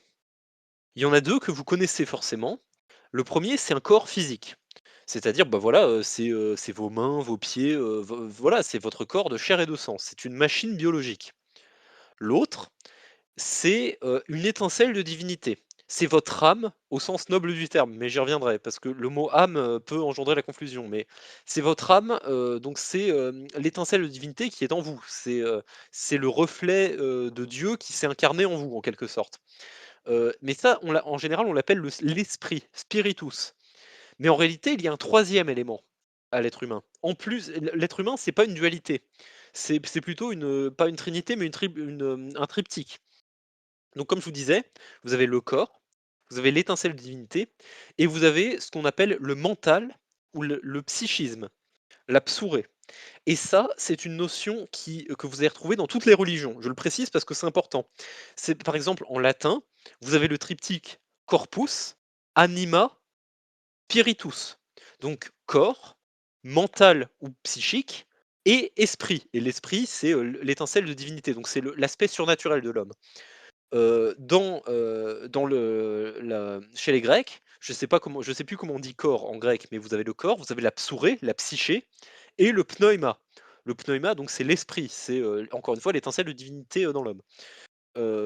C'est pareil chez les hindous, je sais pas comment on dit corps, mais le mental, on appelle ça manas, et l'esprit, donc la partie, transcendante de l'homme, on appelle ça soit bodhi, enfin buddhi quoi, soit atma. Et c'est pareil dans l'islam. Je sais plus, encore une fois, je sais pas comment on dit corps, mais le mental, on appelle ça le nafs, et l'esprit, on appelle ça le ruh. Et en gros, il faut savoir que vous avez cette idée que vous possédez invisible, une sorte d'organe invisible qui engendre vos pensées. Dans la théorie traditionnelle, vos pensées ne proviennent pas de votre cerveau. Ça, c'est très important de s'en rendre compte. Votre cerveau reçoit les pensées et les traduit, si vous voulez. C'est un peu un logiciel qui traduit les pensées. Mais en fait, hem, votre cerveau vient d'une sorte d'organe, vos pensées, pardon, proviennent d'une sorte d'organe invisible une sorte de corps psychique, si vous voulez, qui est un peu imaginez-vous ça comme une sorte de corps vaporeux, heu, qui, qui envoie justement les pensées à votre cerveau, qui ensuite sont traduits et sont transmises au reste de votre corps.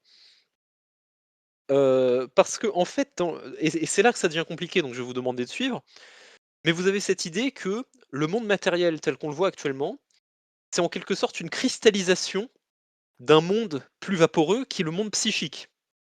Et donc en fait, votre corps matériel, c'est un petit peu une cristallisation, une version, oui voilà, cristallisée. Vous savez un peu comme, vous avez de la vapeur, bah, qui peut se cristalliser et devenir de la glace quoi, hein. C'est une cristallisation d'une sorte de corps éthéré que vous avez, dans un monde pas dans un monde parallèle, mais, voilà, c'est un peu une version, condensée de cette espèce de corps psychique. Bon, heu, en fait, si vous voulez vous représenter l'être humain, dans du point de vue traditionnel, c'est une étincelle de divinité qui s'est enveloppée d'une espèce de corps vaporeux ou brumeux et que la partie extérieure de ce corps vaporeux ou brumeux s'est, cristallisée et s'est solidifiée. Mais donc voilà, et ça c'est important de se rendre compte qu'il y a 3 éléments à l'être humain, et Guénon dit d'ailleurs que le monde, en fait, c'est pour ça que Guénon dit que le monde, psychique ou le monde subtil, les 2 sont équivalents, enfin est le principe immédiat du monde corporel. Donc en fait, en gros, comme je vous disais, dans les théories traditionnelles, le monde physique tel qu'on le voit, c'est une version condensée, une version solidifiée d'un monde vaporeux qui n'est pas surnaturel, attention, hein. Le monde psychique n'est pas surnaturel, mais c'est un degré de réalité, si vous voulez, auquel on n'a pas accès, un petit peu comme, il y a des ultrasons que l'être humain n'entend pas et pourtant ils existent, vous voyez? C'est pas du surnaturel et ça c'est très important de le savoir. Bon et donc, si vous voulez, votre corps, enfin c'est pas votre psychisme dans les théories traditionnelles, et ça c'est un truc que vous voyez chez Aristote, hein, notamment. Il est composé de plusieurs éléments. Il est composé par exemple d'un psychisme dit végétal ou vital, qui est le psychisme qui vous pousse à vous reproduire et à grandir. C'est un peu l'impulsion qui fait que les gens ou les choses ont envie de grandir, de se développer. Vous avez un psychisme animal qui engendre, les émotions et les sentiments. Et vous avez enfin un psychisme qui est spécifique à l'homme, qui est le psychisme rationnel, qui est la capacité de discourir de manière structurée et ordonnée, qui est la possibilité de voilà, d'être doué de raison. Et si vous voulez, ce psychisme, ces différents degrés de psychisme, où ils sont possédés par différentes choses, par différents, êtres dans notre monde. Par exemple, le psychisme dit, vital ou végétal, il est possédé par les végétaux, les animaux et les êtres humains. Parce que les animaux, les végétaux et les êtres humains, ils ont cette pulsion en quelque sorte de se reproduire et de se développer et de grandir. Et par contre, le psychisme animal qui régit, on va dire, les émotions, les sentiments et cetera, un peu les instincts en quelque sorte, lui, il est partagé que par les êtres humains et les animaux. Et enfin, le psychisme rationnel qui permet de discourir, d'être logique et cetera, n'est pas n'est à la portée que des êtres humains. C'est pour ça d'ailleurs que, Guénon dit que, enfin que pas c'est pas Guénon, mais Guénon cite Aristote quand Aristote dit que l'être humain est un animal rationnel ou un animal raisonnable. Qu'est-ce que ça veut dire pour Aristote? C'est que l'être humain est semblable en tout point à un animal, sauf que lui, il a une couche de psychisme supérieure en plus, si vous voulez. Hem et donc ce psychisme, c'est justement, cette couche de psychisme, c'est la rationalité. Bon, sauf que alors, le problème, c'est que j'ai traduit Souré par mental. C'est pas faux, parce que les pensées et même les rêves, hein, tout ce qui relève des processus mentaux, provient de cette espèce d'organe psychique, de ce corps psychique en quelque sorte, d'après les théories traditionnelles. Mais le psychisme, c'est plus que le mental, c'est plus que simplement, ce qui se passe dans votre tête ou les émotions que vous ressentez. C'est aussi tout ce qui il y a un côté, énergie et pulsion aussi. Par exemple, je ne sais pas si vous avez déjà cultivé des petites plantes, mais, les plantes, quand elles, sont dans un endroit où il n'y a pas beaucoup de lumière, elles vont naturellement avoir essayé de tendance à elles vont, pardon, naturellement avoir tendance à essayer de pousser, d'axer leur développement vers les fenêtres ou les endroits où il y a la lumière. Je sais pas si vous avez fait cette expérience, mais moi quand j'étais petit, au collège, on nous donnait des petites graines à faire pousser dans différentes circonstances. Une, voilà, on l'arrosait, dans de la terre, on lui donnait, de la lumière. L'une, on l'arrosait, dans de la terre sans lui donner de la lumière et cetera, et c'était très impressionnant parce que vous voyez que la graine qu'on arrose sans lumière, elle va vraiment essayer de pousser dans la direction, où elle peut capter un peu de lumière. C'est genre une fente, dans un meuble ou un truc comme ça, et en gros, la théorie traditionnelle, qui va vous expliquer ça, c'est que en fait, la plante, elle a une espèce d'élan vital. C'est pas une consci c'est si vous voulez, c'est pas que les plantes sont conscientes, au sens où on l'entend nous, de conscience, mais elles ont une sorte de degré minimum de conscience, qui est le psychisme vital, c'est un élan vital qui la pousse à se développer dans une certaine direction, et donc en gros, justement, comme dans notre monde, comme dans la théorie traditionnelle, notre monde est une cristallisation du monde psychique, le psychisme, si vous voulez, peut régir, en quelque sorte, les impulsions et les développements, qui vont se passer dans notre monde. Hem, genre typiquement, si vous voulez, il y a un certain nombre de phénomènes comme ça. Par exemple, alors là, je vais vous donner des phénomènes qui sont connus scientifiquement, mais par exemple, vous savez, vous avez des femmes qui sont enceintes, mais qui sont tellement dans le déni. Elles ont tellement pas envie d'être enceintes, et elles sont tellement dans le déni que leur corps, c'est pas qu'elles auto-avortent, mais leur corps supprime, au maximum les symptômes de la grossesse. C'est pareil, justement, au contraire, il y a d'autres femmes qui ont tellement envie d'être enceintes alors qu'elles ne le sont pas, que leur corps simule les, symptômes de la grossesse. De même, vous savez, l'effet placebo, alors, est-ce que l'effet placebo existe, oui ou non, et à quel degré il existe? On ne sait pas trop, mais vous avez cette idée que l'effet placebo, typiquement, c'est un phénomène, c'est un nom donné à un phénomène qu'on ne peut pas expliquer scientifiquement. C'est-à-dire, on ne sait pas pourquoi, dans certains cas, la croyance en un phénomène fait que notre corps réagit d'une certaine manière. Mais en gros, dans la théorie traditionnelle, c'est parce que si vous voulez, votre corps psychique, il est agité de certains spasmes, et du coup, c'est transmis à votre corps physique qui en est en quelque sorte la solidification, et ça va orienter un peu le développement de la biologie. Alors pas forcément de manière très, notable, mais ça va l'orienter dans un certain sens. Donc c'est pour ça qu'en fait, le psychisme régit le mental, régit ce qui se passe dans votre tête, mais il régit aussi beaucoup plus que ça. Il régit certaines fonctions vitales. Et donc d'ailleurs, c'est un autre truc qui est intéressant, mais par exemple, vous savez qu'il y a des cas, il y a beaucoup de dépressifs, on les gave de médicaments, mais 80 d'entre eux, les médicaments ne font pas ne servent à rien, ça les sort pas de la dépression, ça les shoot juste. Pourquoi? Et bien, en fait, d'après la théorie traditionnelle, et j'imagine que c'est comme ça, hein, parce que je j'ai pas fait beaucoup de recherches là-dessus, mais en gros, c'est parce que leur problème, il est pas un niveau hormonal, si vous voulez. Il est un niveau, psychologique et mental. Bon, d'ailleurs, c'est une chose qui est assez connue, hein, en médecine, que si vous avez un patient qui a vraiment envie de mourir, même si biologiquement ça devrait aller en théorie, son corps dépérit quand même. Bon, et bien, d'après la théorie traditionnelle, c'est parce que, vous avez un élément, justement cet élément, cette espèce d'organe psychique qui est pas forcément en bon état, et qui va se répercuter, sur le corps. Bon, voilà. Hem, donc, je regarde mes notes, excusez-moi. Et donc bon, ça en fait, ça c'est assez important parce que, comme je vous l'ai dit, le psychisme, ça ne relève pas du surnaturel. Les processus mentaux, c'est pas du surnaturel en fait, mais c'est juste, un aspect de la nature qui échappe à nos 5 sens.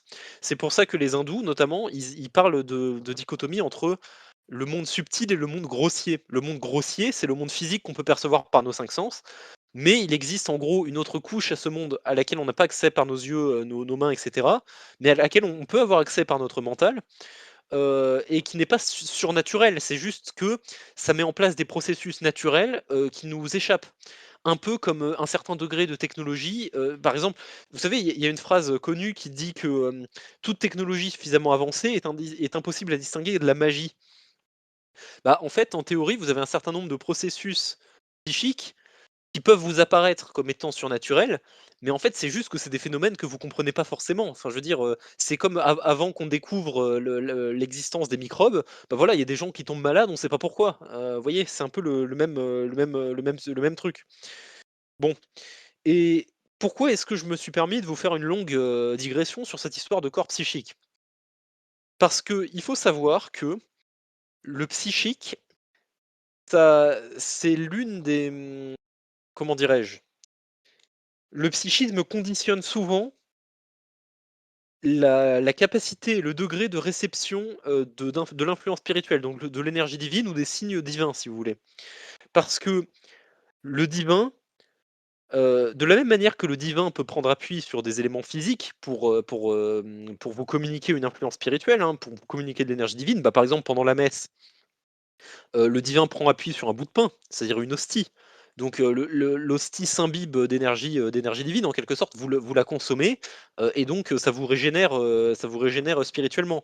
De la même manière, le divin prend appui sur un certain nombre d'éléments psychiques, pour se manifester et pour, avoir une action. Et notamment Guénon et la plupart des religions, orientales en parlent beaucoup. Heu, Comme je vous avais dit, le corps enfin le monde physique, c'est une cristallisation du monde psychique en quelque sorte. Donc ça veut dire que vous avez des fonctions dans le monde physique, donc des fonctions biologiques de votre corps par exemple, qui, sont en quelque sorte le reflet de fonctions analogues dans le monde psychique. Par exemple la respiration. La respiration, qui est l'élément vraiment central de toute vie sur terre, hein, je veux dire, c'est même comme ça que de nos jours on définit la vie, plus ou moins. La respiration, c'est un peu analogue à un principe qu'on appelle le prana, le souffle vital. Mais c'est un principe psychique. Bon, c'est l'équivalent de la respiration dans le monde psychique. Et donc Dieu, pour communiquer certaines influences, notamment au cours de la messe, par exemple, au cours de bénédictions, quand tous les rituels qui impliquent la voix impliquent la respiration, forcément. Eh bien, en fait, c'est que Dieu, si vous voulez, il transmet, les rituels religieux qui impliquent la voix, c'est quelque part parce que votre voix et donc votre respiration transmet de l'énergie divine. C'est comme si, Dieu utilisait votre souffle pour souffler sur l'assemblée, en quelque sorte. C'est un peu ce qui se passe dans beaucoup d'initiations d'après Guénon, hein. C'est que voilà, le grand maître produit, prononce certaines formules, et vous avez ces formules communiquent une sorte d'énergie divine. De la même manière, les mantras, donc le chapelet, le zirk, le rosaire, et cetera, ça prend appui sur la voix, donc la respiration rythmique. Et en fait, ce qui se passe, c'est qu'avant de prendre appui sur la respiration, l'influence spirituelle, si vous voulez, l'énergie divine, elle prend d'abord appui sur le principe, de prana, donc l'équivalent de la respiration dans le monde psychique, qui ensuite se transmet à votre respiration, qui ensuite se transmet, dans notre monde corporel, si vous voulez. Et de même, de manière générale, votre état mental conditionne en partie, votre état mental d'une part et l'état de votre corps psychique d'autre part conditionne, la réception que vous avez de l'influence divine. C'est pour ça, par exemple, que si vous voulez vous éveiller spirituellement, on vous explique que, dans les religions orientales, dans le bouddhisme, dans l'hindouisme, qu'il faut méditer parce qu'il faut purifier votre mental, votre processus mental. Il faut que vous puissiez, pas dissiper vos pensées, mais que vos pensées se stoppent pour que vraiment entre si vous voulez que le mental n'interfère pas entre vous et la lumière divine. Parce que justement, c'est là que l'analogie avec le fait que le mental est un corps vaporeux est intéressant. Si vous voulez, c'est un peu comme de la buée qui peut parfois empêcher, la lumière divine de vous parvenir. Et donc, vous avez cette idée que voilà, il faut si vous voulez vraiment, heu, accomplir, un rite où, vous avez de l'influence divine qui vous est transmise, il faut vraiment être concentré. Faut pas laisser, des pensées parasites, justement empêcher l'influence divine de se greffer d'abord sur votre corps psychique et votre corps physique. Mais bon, hem, le fait est que, comme je vous ai dit, le psychique, c'est pas uniquement vos pensées. Ça a un impact également sur vos fonctions vitales, mais pas que, bon. Et en gros, vous avez beaucoup de rites religieux, qui visent à purifier, votre corps psychique, notamment les ablutions. Par exemple, l'une des raisons, à mon avis, je suis pas tout à fait certain, mais l'une des raisons pour lesquelles on fait des ablutions avant la prière en islam, c'est parce que c'est un rite de purification de votre corps psychique. De la même manière en fait, bon, parce que, si vous voulez, votre corps psychique peut peut tomber malade en quelque sorte, parce que dans le monde psychique, il y a des influences extrêmement négatives de la même manière que dans notre monde, il y a des maladies, si vous voulez. Et bon, de la même manière que dans notre monde physique, vous pouvez pas forcément manger une hostie si vous êtes catholique, bon, vous pouvez pas forcément manger une hostie, si jamais vous avez la gastro et que vous vomissez tout le temps, quoi. Ou alors que vous êtes dans le coma, vous pouvez pas forcément recevoir l'eucharistie si vous êtes dans le coma. Donc il y a un certain nombre de conditions dans le monde physique qui font que ça peut être compliqué de vraiment recevoir l'influence spirituelle qui est communiquée par une hostie. De la même manière, vous avez un certain nombre d'influences qui peuvent être extrêmement néfastes dans le monde psychique, ou dans l'aspect psychique de votre être qui empêchent, votre être de, recevoir correctement l'influence spirituelle. Donc vous avez beaucoup de rites de purification qui visent à dissiper les mauvaises influences que, vous pourriez avoir, chopées, justement dans votre corps psychique. Donc pour moi, dans l'islam, c'est équivalent aux ablutions que vous faites avant la prière et pour moi, c'est également équivalent à la confession, en fait. Pour moi, le sacrement de la confession, en fait, c'est pour purger votre psychisme des influences négatives qui empêchent l'influence divine de vraiment se communiquer à vous. Et donc la raison pour laquelle, c'est important, heu, de parler de cette histoire de psychisme, c'est que dans la réalisation spirituelle, d'après Guénon justement, il faut que tout votre être soit aligné, se tienne droit en fait, pour recevoir l'influence spirituelle. Et donc, si vous voulez, si vous êtes vraiment dans l'optique de vous éveiller spirituellement, vous devez être sain de corps et d'esprit, mais de mental aussi. Et donc c'est pour ça que c'est en partie pour ça, à mon avis, Guénon dit que vous pouvez pas faire de l'ésotérisme en vous passant d'exotérisme, parce que les pratiques exotériques incluent beaucoup de purification qui vous permettent de recevoir correctement l'influence spirituelle et donc de vous facilite énormément l'éveil. Et donc c'est pour ça que vous pouvez pas vous permettre comment dire, de vous passer de toutes ces pratiques. Parce que c'est comme si vous en fait, c'est comme si vous vouliez atteindre l'éveil en vous passant de toutes les pratiques d'hygiène élémentaire. C'est contre-productif et c'est même encore pire parce que bon, les pratiques d'hygiène, vous tombez pas forcément malade, mais pour le psychisme, l'idée, c'est quand même qu'il faut vraiment le purifier, quoi. Parce que, sinon ça peut vraiment vous bloquer, enfin pas vous bloquer, mais fortement, entraver, on va dire, la réception de l'influence spirituelle. Bon. Et d'ailleurs, j'en profite au passage pour vous dire que, comme je vous disais, cette espèce de corps psychique, je réitère, ce n'est pas du surnaturel. Donc il finit par disparaître et se décomposer aussi. À votre mort, il finit par se décomposer et disparaître. Mais de la même manière qu'un cadavre en décomposition peut être plein de maladies, on va dire que la décomposition de ce corps psychique, peut causer des influences néfastes aux alentours. C'est pour ça que la plupart des religions ont des rites funéraires, par exemple. C'est pour dissiper, c'est pour c'est un peu l'équivalent de la crémation ou de l'enterrement, en fait. Mais, pour votre corps psychique, c'est l'idée, c'est vraiment de dissiper, les éventuelles influences néfastes ou voilà, de le purifier et de permettre à ce psychisme de se dissiper correctement. Bon. Hem, donc je regarde mes notes, veuillez m'excuser. Oui, ça et justement, bon, cette histoire de psychisme est intéressant aussi parce que Guénon en parle justement. C'est que en théorie, heu, comment vous dire? En théorie, quelqu'un qui connaît très bien comment fonctionne le fonctionnement du monde psychique pourrait, avoir un impact justement sur notre monde matériel. Parce que comme je vous disais, encore une fois, notre monde matériel, c'est une cristallisation du monde psychique.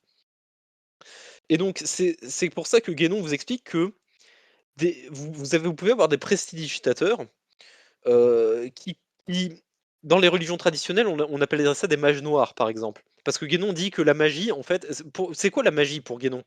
C'est, la science, ou en tout cas, qu'est-ce que c'est pour Guénon que les religions traditionnelles appellent de la magie? C'est la science de manipuler le psychisme, pour différentes raisons, selon différentes intentions. Et en gros, Guénon dit qu'un type qui, en théorie, s'y connaît très, très bien en psychisme, bon, c'est pas à la portée de tout le monde parce que, je veux dire, la plupart des gens, surtout à notre époque, n'ont pas de corps psychique suffisamment développé pour, pouvoir influer sur le monde psychique. Mais il dit qu'en théorie, vous pouvez avoir des gens qu'on pourrait appeler des mages noirs, par exemple, ou l'antéchrist. Et Guénon donne cet exemple dans Le règne de la quantité et les signes des temps, qui peuvent, comment dire? Jouer sur certaines lois du monde psychique, sur certains processus du monde, psychique, pour mettre en branle des processus dans notre monde qui pourraient paraître miraculeux. Par exemple, je vous disais que, le psychisme, pour les religions traditionnelles, ça a une influence sur le développement de votre corps et de votre vitalité. Donc en théorie, un type qui sait manipuler le psychisme, peut vous faire repousser un membre, par exemple. C'est en partie ça qui explique, certains trucs apparemment miraculeux, par exemple, vous savez, vous avez des fois des organes qui repoussent, on ne sait pas pourquoi. Les scientifiques sont incapables de vous dire: «Bah, voilà, votre corps s'est mis, à se dire: "Bon, on va faire repousser cet organe, ou une partie de cet organe", on ne sait pas comment ça marche, on ne sait pas pourquoi votre corps a décidé ça». Bon, enfin, la plupart des religions traditionnelles vous diraient: «Bah, c'est parce qu'il y a des trucs qui sont passés au niveau psychique, enfin, au niveau de l'élan vital, de cet élan vital dont je vous parlais tout à l'heure qui existe au niveau psychique». Et en gros, Guénon vous explique que, vous avez plein de, et notamment, ils en parlent dans la Bible, par exemple, les fameux sorciers noirs de Pharaon, ou alors de je sais plus quel sorcier qui s'était confronté à un apôtre, je me demande si c'est pas saint Pierre ou saint Paul, et qui faisait apparemment des miracles. Voilà, il rend la vue, à quelqu'un, et cetera. Et Guénon dit: «Attention, faut faire très attention, parce que ça, c'est pas un miracle, c'est autant un miracle qu'un chirurgien qui vous permet de remarcher après un accident. En réalité, c'est une forme de science quelque part, c'est une forme de science expérimentale. C'est pour ça que Guénon, il dit qu'il faut pas trop accorder d'importance au miracle, parce que tant que vous avez pas un haut niveau spirituel, vous pouvez pas, savoir vraiment si un miracle apparent, c'est dû à l'action divine, ou bien si c'est dû à un mec qui, en fait, utilise une sorte de technologie, psychique, en quelque sorte, que vous connaissez pas. On revient à cette histoire de, toute technologie est finalement, une sorte de magie pour, une personne qui la comprend pas. Et donc voilà, et donc c'est pour ça que Guénon, il dit que dans la plupart des récits de l'Apocalypse, et cetera, on vous parle comment dirais-je? De, de gens qui font des miracles, et cetera, mais ce sont des faux miracles. C'est parce qu'en réalité, ils s'appuient sur des mécanismes, qui sont tout à fait naturels, qui ne sont pas surnaturels, attention. Parce que le surnaturel, c'est le divin, mais ça, c'est pas du divin, c'est pas plus surnaturel qu'une opération chirurgicale, en réalité. Et donc voilà, c'est pour ça que Guénon, il dit tout le temps: «Faites attention aux miracles», parce qu'on sait pas toujours, d'où ça vient. Ça se trouve, en gros, c'est un mec qui utilise une technologie, donc qu'on ne connaît pas. Bon, hem donc voilà. Ah oui, et aussi, heu, Guénon, si vous voulez, il explique en grande partie les psychoses qui existent à notre époque. Le fait que tout le monde a l'air cinglé et dépressif à notre époque, par le fait que justement nos sociétés, déjà elles n'utilisent plus les rites de purification spirituelle dont je vous ai parlé, tout à l'heure. Parce que du coup, si vous voulez, c'est comme si on était dans une société où plus personne ne se soigne, plus personne ne va chez le médecin. Bah, du coup, tout le monde chope, toutes les maladies qui existent, et qui traînent. Et plus personne ne soigne ses blessures, donc vous avez des gens qui ont la gangrène, et cetera. Et en gros, Guénon explique en partie les psychoses et l'espèce de dégénérescence mentale de notre époque, en disant, que, eh bien, ça s'explique parce que dans notre époque, bah, puisque plus personne ne fait, en gros, ces ablutions, le il y a plein d'influences néfastes du monde psychique, heu, qui viennent et qui nous pourrissent la vie, et qui produisent une véritable dégénérescence mentale dans les gens. Et donc voilà, et que c'était le véritable sens d'un certain nombre de choses. Et dernière chose, sur ce sujet, heu, je dis ça incidemment, hein, mais c'est que ça explique tout ça, cette histoire de psychisme explique aussi pourquoi vous avez certaines religions, parce que, certains éléments de notre corps, et même de notre entourage, hein, dans ce monde, sont des supports particuliers à l'influence, à la condensation psychique. Exemple, le sang. Le sang, c'est un élément extrêmement vital, comme vous vous en doutez. Bon, c'est pareil pour le sperme, hein, d'ailleurs. Mais c'est pour ça que, on dit, dans plusieurs religions, que le sang et le sperme, par exemple, sont impurs. C'est parce qu'en fait, ils sont très chargés psychiquement. Donc si vous avez fait sortir du sang, de votre système sanguin, ou que si vous avez éjaculé, si vous êtes un homme, bah, vous pouvez pas faire votre prière en islam, par exemple. Vous êtes obligé de refaire vos ablutions. parce que justement c'est très chargé psychiquement et vous êtes obligé de vous purifier de ces des influences psychiques qui sont véhiculées et en fait, c'est pour ça que vous avez tout ce délire autour du sang. Mais cela dit, le justement le sang comme c'est une influence psychique extrêmement puissante, si vous le consacrez, vous pouvez en faire un véhicule extrêmement puissant d'influence spirituelle et c'est pour ça que le sang est un symbole extrêmement fort, dans le christianisme, par exemple. Voilà, vous «Ceci est mon sang, ceci est ma chair», parce que tout ça le sang est véhicule d'un psychisme extrêmement puissant, donc par analogie, si vous voulez, si vous le purifiez, vous pouvez en faire justement quelque chose d'extrêmement puissant au service du divin. C'est pareil dans le tantrisme, hein. Le tantrisme, vous avez tout un délire, avec, voilà, je bois le sang, ceci est du sang et cetera. Heu et pareil, c'est symbolisé par de l'alcool, souvent, mais en théorie, vous pourriez utiliser le sang c'est parce que pour exactement la même raison. Bon, donc désolé, là, ça a été un peu décousu ces 15 dernières minutes, mais c'est pour vous dire que tout ça, c'est assez important quand même pour Guénon parce que pour la réalisation spirituelle, faut déjà que, bon, vous soyez dans des bonnes conditions physiques, mais ça veut dire que faut que vous placiez tout votre être dans de bonnes conditions pour, faire le chemin, pour remonter justement les différents étages que j'ai décrits. Donc déjà, vous allez devoir, purifier votre mental, votre psychisme. Une fois que vous l'avez purifié, vous allez pouvoir accéder aux états supérieurs de l'être, donc les états angéliques. Une fois que vous avez atteint les états angéliques, si vous remontez, vous arrivez au principe essentiel de la manifestation, vous arrivez à Dieu créateur et ensuite à partir de Dieu créateur, qui est l'interface du Dieu, en tant qu'infini, vous pouvez enfin parvenir au divin dans sa plénitude. Et donc tout ça pour dire que, tout ça c'est important parce que comme dit Guénon, l'homme est à la fois beaucoup plus et beaucoup moins, que ce qu'on pense, en général. C'est-à-dire qu'il est beaucoup moins parce que l'homme tel que le pense la société moderne, c'est pas grand-chose en fait. C'est une poussière, dans l'univers, c'est rien du tout. Sauf que dans les théories traditionnelles, vous voyez que l'homme ne se limite pas, juste à son enveloppe corporelle. Il y a tout un tas d'autres considérations. Donc il y a son enveloppe psychique et il y a et comme je disais dans la conférence précédente sur l'initiation, bon évidemment, il y a l'étincelle, divine, de, enfin, qui est au fond de l'être humain, qui est dans son cœur. Bon, je vais vous demander si, ce que je vous ai raconté est à peu près clair jusque-là, parce que c'est un peu le bazar, malheureusement, cette conférence, comme je vous ai dit. C'est comme je vous ai dit, c'est pour ça que je vous ai dit au début de cette conférence, ça peut partir vraiment dans tous les sens et je vais sans doute bégayer et partir dans des parenthèses assez longues. Mais parce que voilà, les états multiples de l'être, il y aurait vous voyez, à chaque étage, il y a beaucoup de choses à dire.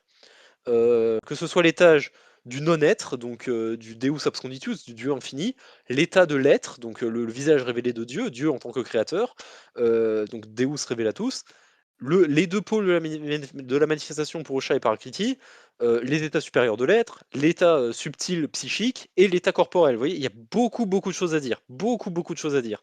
C'est très compliqué. Mais bon et tout le problème, c'est que là, ce que je vous ai j'ai presque envie de vous dire que ce que je vous ai dit ce soir, c'est presque la base pour comprendre Guénon. Parce que le règne de la quantité, les signes des temps, si vous comprenez pas cette histoire de psychisme, vous comprenez pas la moitié des chapitres. Parce qu'il parle de, oui, d'influence psychique, de les miracles d'Antéchrist, mais qu'est-ce qu'il raconte? Mais d'un autre côté, le problème, c'est que si vous comprenez pas cette histoire de pôles substantiels et essentiels, de Purusha Prakriti, d'essence et de substance, de pôle féminin et masculin, vous comprenez pas en fait toute la thèse de Guénon sur le règne de la quantité. C'est-à-dire que voilà, notre monde, en fait, c'est quoi un cycle? C'est pourquoi est-ce qu'on passe de l'âge d'or à l'âge de fer? Pourquoi est-ce qu'on passe du Satya Yuga au Kali Yuga? C'est parce que graduellement, notre monde passe du pôle essentiel au pôle substantiel, etc. Donc en fait, le problème, c'est que, vous voyez, pourtant, le règne de la quantité et les signes des temps, c'est l'un, des ouvrages les plus connus de Guénon. On dit souvent, voilà, c'est son chef-d'œuvre. Mais si vous ne comprenez pas tout ce que je viens de vous expliquer, et bien malheureusement, et bah, il y a un paquet de choses sur lesquelles vous allez passer à côté en réalité de ce que dit Guénon. Et d'ailleurs j'en profite pour parler, d'un chapitre, sur lequel Guénon, parle de la mo de du mé des métaux et de la monnaie, par exemple. Hem, quand Guénon parle des métaux, pour Guénon, les métaux, c'est l'exemple typique d'un matériel qui véhicule de manière très fortement, enfin qui véhicule de manière très forte l'influence psychique, enfin des influences psychiques et généralement des influences psychiques inférieures. Et donc c'est pour ça que Guénon il dit, «C'est quand même pas rassurant de voir que de nos jours, il y a du métal absolument partout. Vous utilisez du métal partout dans votre vie quotidienne». Mais Guénon dit que si ce métal est consacré, qu'il est purifié par, certaines pratiques consécratoires, il devient un véhicule extrêmement puissant d'influence spirituelle. C'est pour ça que Guénon il dit, voilà, la monnaie historiquement, c'est des pièces de métal, donc de l'or et cetera, qui sont consacrées par le clergé pour, en faire des symboles, pour en faire des portails qui véhiculent, l'influence spirituelle, voilà, vous voyez? Bon, il y a c'est-à-dire que ce que je vous dis, le problème avec ce que je vous dis là, c'est que Guénon n'est pas, c'est si vous voulez, c'est pas un point mineur de la doctrine de Guénon et des doctrines traditionnelles, parce qu'encore une fois, ça, ce que je vous dis, c'est pas inventé par Guénon, hein. Encore une fois, dans l'islam d'ailleurs pareil, dans l'islam, on vous dit que c'est par le nefs, donc le psychique, que Satan intervient, parce que en fait, les entités qu'on appelle les démoniaques, elles sont de nature psychique. En fait, c'est des sortes de prédateurs, en quelque sorte, de prédateurs qui sont pas surnaturels. Les démons au sens en tout cas dans la compréhension qu'en a Guénon et qu'en ont les doctrines, la plupart des doctrines traditionnelles, donc dont l'islam, euh, sont pas vraiment des êtres surnaturels. C'est des sortes de prédateurs. C'est comme des ours, mais c'est juste qu'ils vont vous pourrir votre mental. Et le problème, justement, c'est un point très important que j'ai pas oublié de préciser, mais le problème, c'est que si votre mental, votre psychisme est pourri, euh, ça vous écarte de la compréhension de Dieu, parce qu'un psychisme qui est très perturbé, ça, comme je vous ai dit, c'est comme une vitre qui est pleine de buée. C'est pas que ça va empêcher la lumière divine de passer, mais elle va aller beaucoup moins, elle va être diffusée manière beaucoup moins importante. Donc en fait, si vous êtes pas malade psychiquement, enfin, c'est pas malade psychologiquement, mais on va dire que votre corps psychique est endommagé, notamment par des influences néfastes ou par ce genre de prédateurs, en fait, vous allez entre guillemets «aller en enfer», mais qu'est-ce que ça veut dire aller en enfer? En fait, c'est que vous allez perdre, vous allez vous écarter de Dieu, parce que votre compréhension du divin va s'éloigner en fait. Elle va dégénérer. Et donc ça veut dire que quand vous mourrez, comme je vous ai dit, pour Guénon, et pour, les doctrines orientales, votre devenir après la mort est conditionné par votre degré de connaissance vis-à-vis de Dieu. Donc plus vous connaissez Dieu, plus vous allez en gros vers le paradis. Le problème, c'est que l'inverse, c'est que plus votre esprit est obscurci sur la nature du divin, plus vous allez aller en enfer, mais c'est pas une punition, c'est simplement une conséquence. Vous allez vous éloigner de Dieu de plus en plus. Et le problème, c'est que, voilà, justement, c'est par la nefs, c'est par le psychisme que ces entités, néfastes, ces influences néfastes, interviennent. Et justement, par contre, les musulmans ajoutent en général, mais par contre la ruh, donc l'esprit, l'étincelle de divinité, l'aspect vraiment transcendant de l'existence, est complètement fermé, aux démons. Et c'est pour ça qu'en fait, vous avez, je crois que c'est, je sais pas si c'est Moïse ou c'est Abraham, qui met une branlée aux sorciers de Pharaon, ou comme je vous ai dit, il y a je me demande si c'est pas, un autre, magicien qui s'appelait Paul justement, ou qui s'appelait Pierre, mais qui a défié un des apôtres en duel, de magie, et il s'est fait éclater par l'apôtre en question. Pourquoi? Mais parce que en fait, c'est des tours de, comme je vous ai dit, tout ça, c'est des tours de passe-passe. Donc quand Dieu intervient, autant dire que c'est avec beaucoup plus de puissance, quoi. Mais bon, donc, heu, mais bon, encore une fois, toutes ces considérations sont très importantes pour Guénon, parce que l'une des raisons pour lesquelles, en fait, notre société est grave dans la mouise, c'est qu'on a oublié tout ça. Or, comme je vous disais, le psychisme, c'est très important, parce que c'est par là que s'infiltrent les influences les plus néfastes, et qui font que, en fait, les gens deviennent fous, en fait. C'est l'explication de raison de Guénon, pardon. C'est la raison que Guénon avance pour expliquer pourquoi les gens deviennent fous, en quelque sorte. Mais le truc, c'est qu'ils deviennent pas fous, ils deviennent démoniaques, en quelque sorte, ils deviennent possédés, en quelque sorte. Ils deviennent plus que fous, ils se perdent eux-mêmes, et ils véhiculent par là même d'autres influences néfastes. Enfin bref. Donc, bon, je vais pas dire exactement que j'ai, terminé cette conférence, parce que j'imagine que je peux répondre, à vos questions, mais en gros, j'ai parlé des éléments principaux qu'il faut connaître, à mon avis, pour comprendre, la comment dirais-je? L'œuvre de Guénon, d'un point de vue théorique. Elle se repose beaucoup sur ça, et donc comme je vous disais, je vais vous récapituler un peu les différents états multiples de l'être. Enfin, parce que du coup, c'est une conférence un peu trompeuse, parce que les 3 quarts du temps, je l'ai passé sur le psychisme. Mais c'est pour vraiment vous faire comprendre que l'homme est beaucoup plus qu'un tas de chair, qui pense. Il y a vraiment des ramifications très importantes, à ce qu'est un être humain. À la fois du côté divin et à la fois du côté psychique justement. Mais en gros, donc pour Guénon, la hiérarchie de l'univers, au sens large se produit se présente comme telle.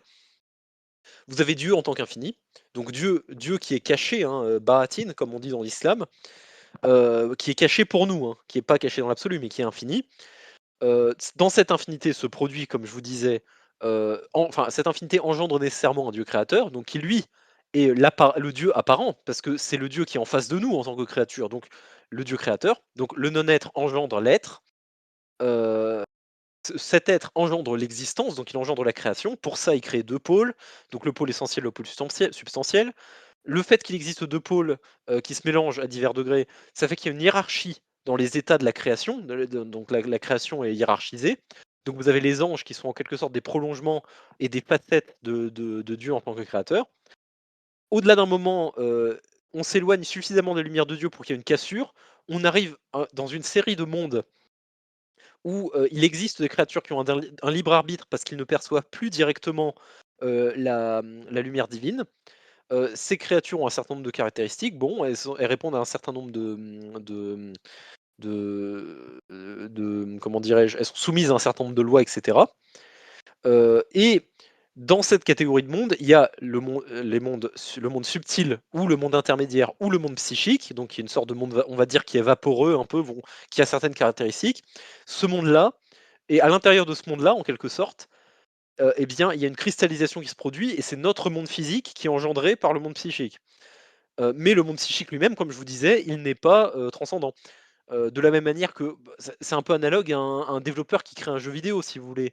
Enfin, c'est pas tout à fait ça, mais c'est pas parce que vous, engendrez un jeu vidéo que vous êtes transcendant pour autant, quoi. Vous voyez ce que je veux dire? Bon, ça reste, bon, cette analogie est pas forcément tip top, mais vous voyez un peu ce que je veux dire? Bon.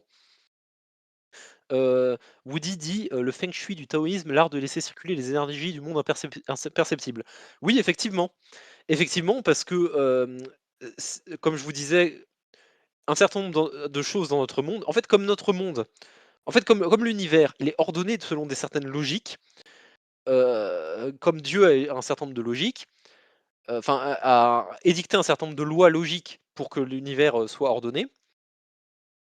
Eh bien, ça veut dire que si on a connaissance de certaines de ces lois supérieures, on peut utiliser certains objets et utiliser, certaines positions, pour maximiser, le transfert d'influence spirituelle et d'influence psychique. D'ailleurs, c'est pour ça que Guénon dit que bon, ça je sais pas si c'est vrai, mais Guénon dit que dans les sociétés traditionnelles, on n'oriente pas, les bâtiments au hasard, ni les villes. Les villes ne sont pas construites au hasard du tout parce que, si vous voulez, la géographie, comment dire?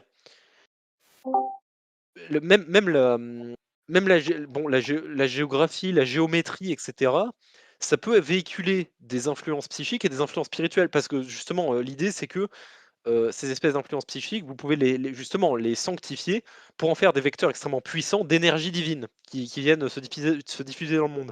Et c'est pour ça que Guénon dit, voilà, il y a une géométrie sacrée, c'est-à-dire que vous construisez certains bâtiments pour en quelque sorte, qu'ils soient en harmonie avec notre monde physique, le monde psychique et le monde spirituel en quelque sorte.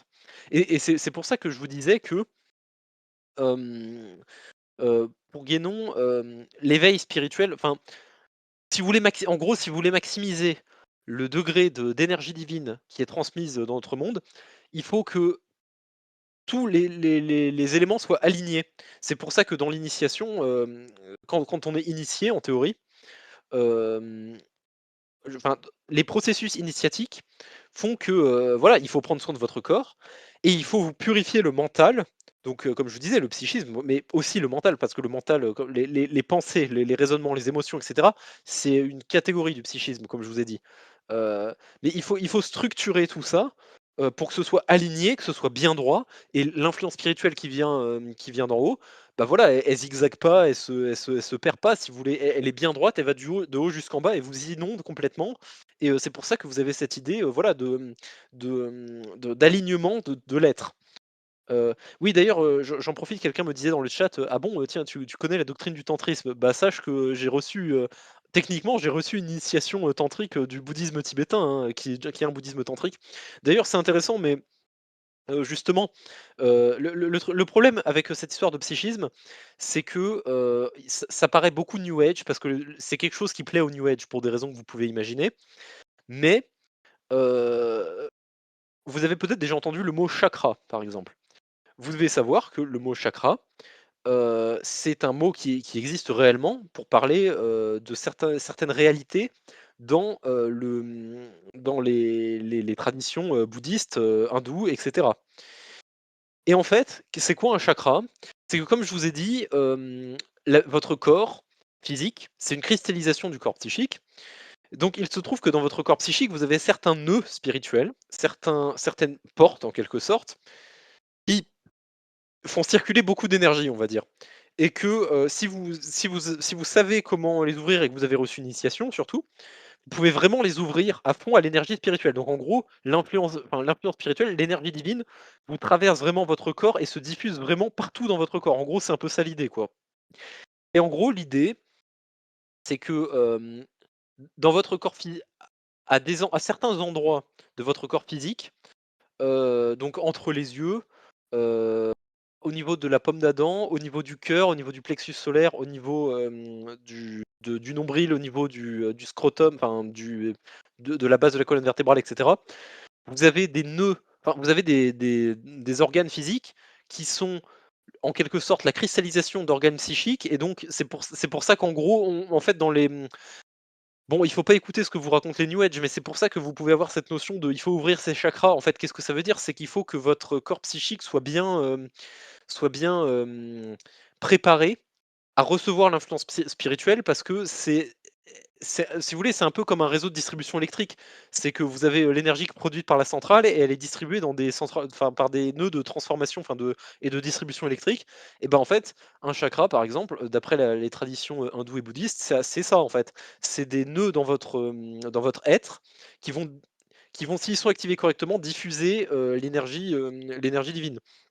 Par contre, justement, c'est pour ça que Guénon aussi il est réticent en général à ce que, les rites initiatiques, et même l'initiation en général soient donnés à n'importe qui et à des gens qui ne sont pas préparés. Parce qu'en fait, l'idée c'est que si, vous êtes pas initié, mais que par exemple, vous récitez un mantra, d'une divinité que vous connaissez, donc d'une divinité tantrique, donc c'est une pratique, initiatique, une pratique ésotérique, du tantrisme, par exemple. En fait, l'énergie spirituelle va essayer d'entrer, mais comme vos portes ne sont pas ouvertes, elle va forcer et ça va juste vous bousiller votre être psychique. Et en réalité, ça peut être beaucoup plus néfaste que ça n'est bénéfique. Donc c'est pour ça qu'en fait les pratiques initiatiques en général, elles sont entourées de secrets, parce qu'on part du principe que, c'est pas des trucs faut pas faire n'importe quoi avec. C'est-à-dire que si vous n'êtes pas préparé, je sais pas moi, c'est comme, prendre de certaines substances, votre que si, je veux dire, peut-être pas certaines drogues, mais certaines, oui, bah, certains alcools et cetera. Bon, si votre corps n'est pas préparé, votre corps physique n'est pas préparé, vous allez tomber malade. C'est un peu le même principe, pour le corps psychique. D'ailleurs, oui, j'en profite pour dire que, cette histoire de psychisme, ça a aussi un rapport avec les rêves. Et potentiellement certaines drogues aussi. C'est-à-dire que justement, c'est pour ça que Guénon, il dit: «Faut pas confondre le psychique et le spirituel» il faut bien insister sur le fait que le psychique, ce n'est pas du surnaturel.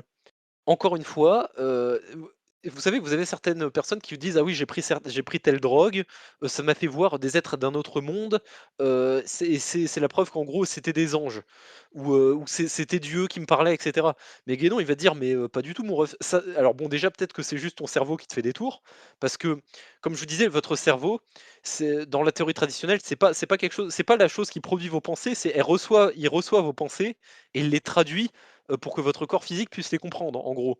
Mais vos pensées, elles sont d'abord, pensées, par votre corps psychique, en quelque sorte. Bon bref, c'est compliqué, mais donc déjà peut-être que ça a juste flingué votre cerveau et que votre cerveau ne fait pas son travail d'interprétation correctement. Donc peut-être que c'est juste rien du tout, c'est juste que en fait, comme vous avez abîmé votre corps physique, il capte plus très bien. Voilà, donc peut-être que c'est ça. Mais Guénon, il va vous dire: «Beh, écoutez, si jamais peut-être éventuellement qu'il y a certaines drogues ou je sais pas quoi, parce que Guénon n'en parle pas exactement, mais peut-être qu'il y a certaines substances qui va, ouvrir certaines possibilités de perception, à votre être psychique. De la même manière que, je sais pas moi, vous avez des drogues, ou même de la caféine, par exemple, dans votre corps physique qui vous réveille, par exemple. Vous voyez, c'est encore une fois, faut faire des analogies avec votre corps physique. Il y a pour bien vous souligner qu'il y a rien de surnaturel là-dedans, hein. En gros, c'est pas si vous prenez la caféine, votre corps, il est plus alerte. Par analogie, si vous prenez certaines drogues rituelles, j'imagine que votre psychisme peut être plus alerte et peut être entré en communication avec d'autres niveaux de réalité. Mais c'est pas pour ça que c'est des réalités transcendantes, hein. Ça peut être comme je disais, vous pouvez tomber sur, des entités psychiques dans la théorie en tout cas, c'est comme ça que les théories traditionnelles vous présenteraient les choses.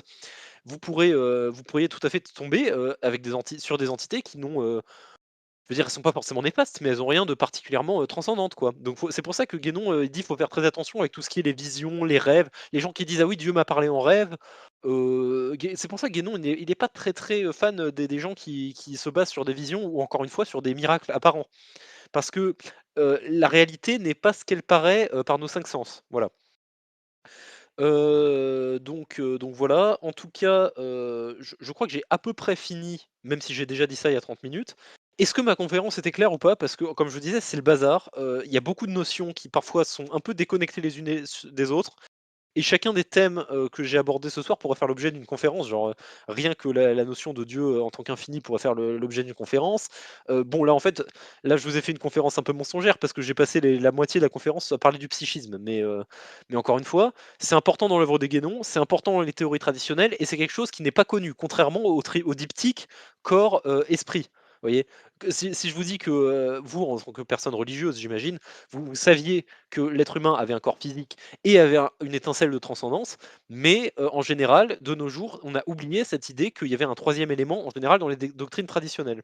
Et donc ça, c'est très important parce que encore une fois, ça explique beaucoup de précautions, beaucoup de rites, beaucoup d'institutions sociales et beaucoup de choses que explique Guénon ou encore une fois Aristote. Parce que Aristote, justement, parfois, il va parler d'âme ou de choses qu'on a traduit par le mot âme, mais il parle pas de l'aspect transcendant de l'homme. Il parle du psychisme, il parle de la psourée. Et à chaque fois qu'on parle de anima en latin, on traduit ça par âme, mais on parle justement de cet aspect, mental, psychique. Bon, donc écoutez, est-ce que vous avez des questions ou des remarques, peut-être? Je vais avoir besoin d'un verre d'eau, moi, incessamment sous peu. Hem, Bah, écoutez, merci, je vois qu'on me dit que c'était excellent et que, c'était bien synthétisé. Merci, j'espère que c'est clair.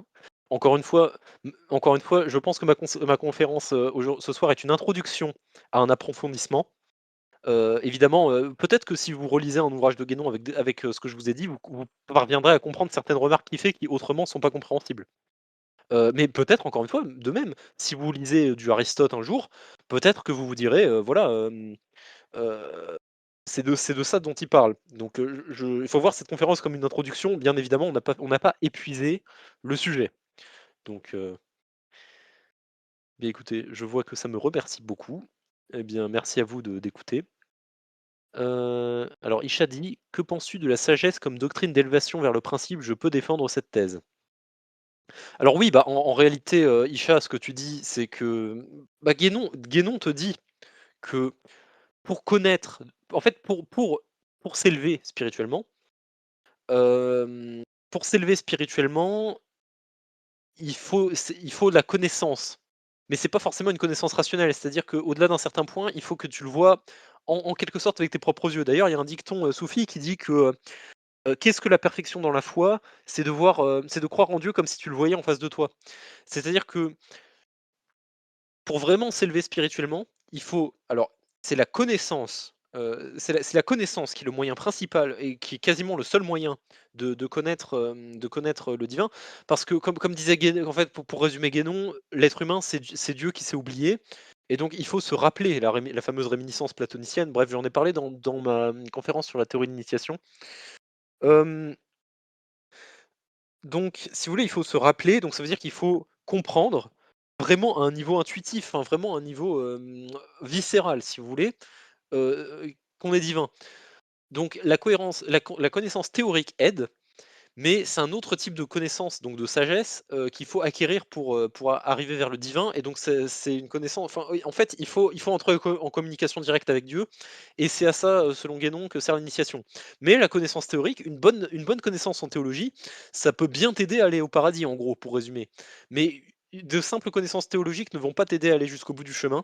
Pour Guénon, il faut, que tu déverrouilles certaines, possibilités de communication avec Dieu, qui sont accessibles uniquement par l'initiation et donc, voilà, c'est pour ça que pour Guénon, l'initiation est indispensable à la voie vers le principe, vers l'éveil spirituel. Mais donc oui, la sagesse et la connaissance, c'est même pour Guénon quasiment la seule voie, complète. Enfin, c'est la seule voie complète. C'est pas la seule voie tout court, mais disons que c'est la seule voie qui mène qui va à son terme, on va dire, pour l'éveil spirituel.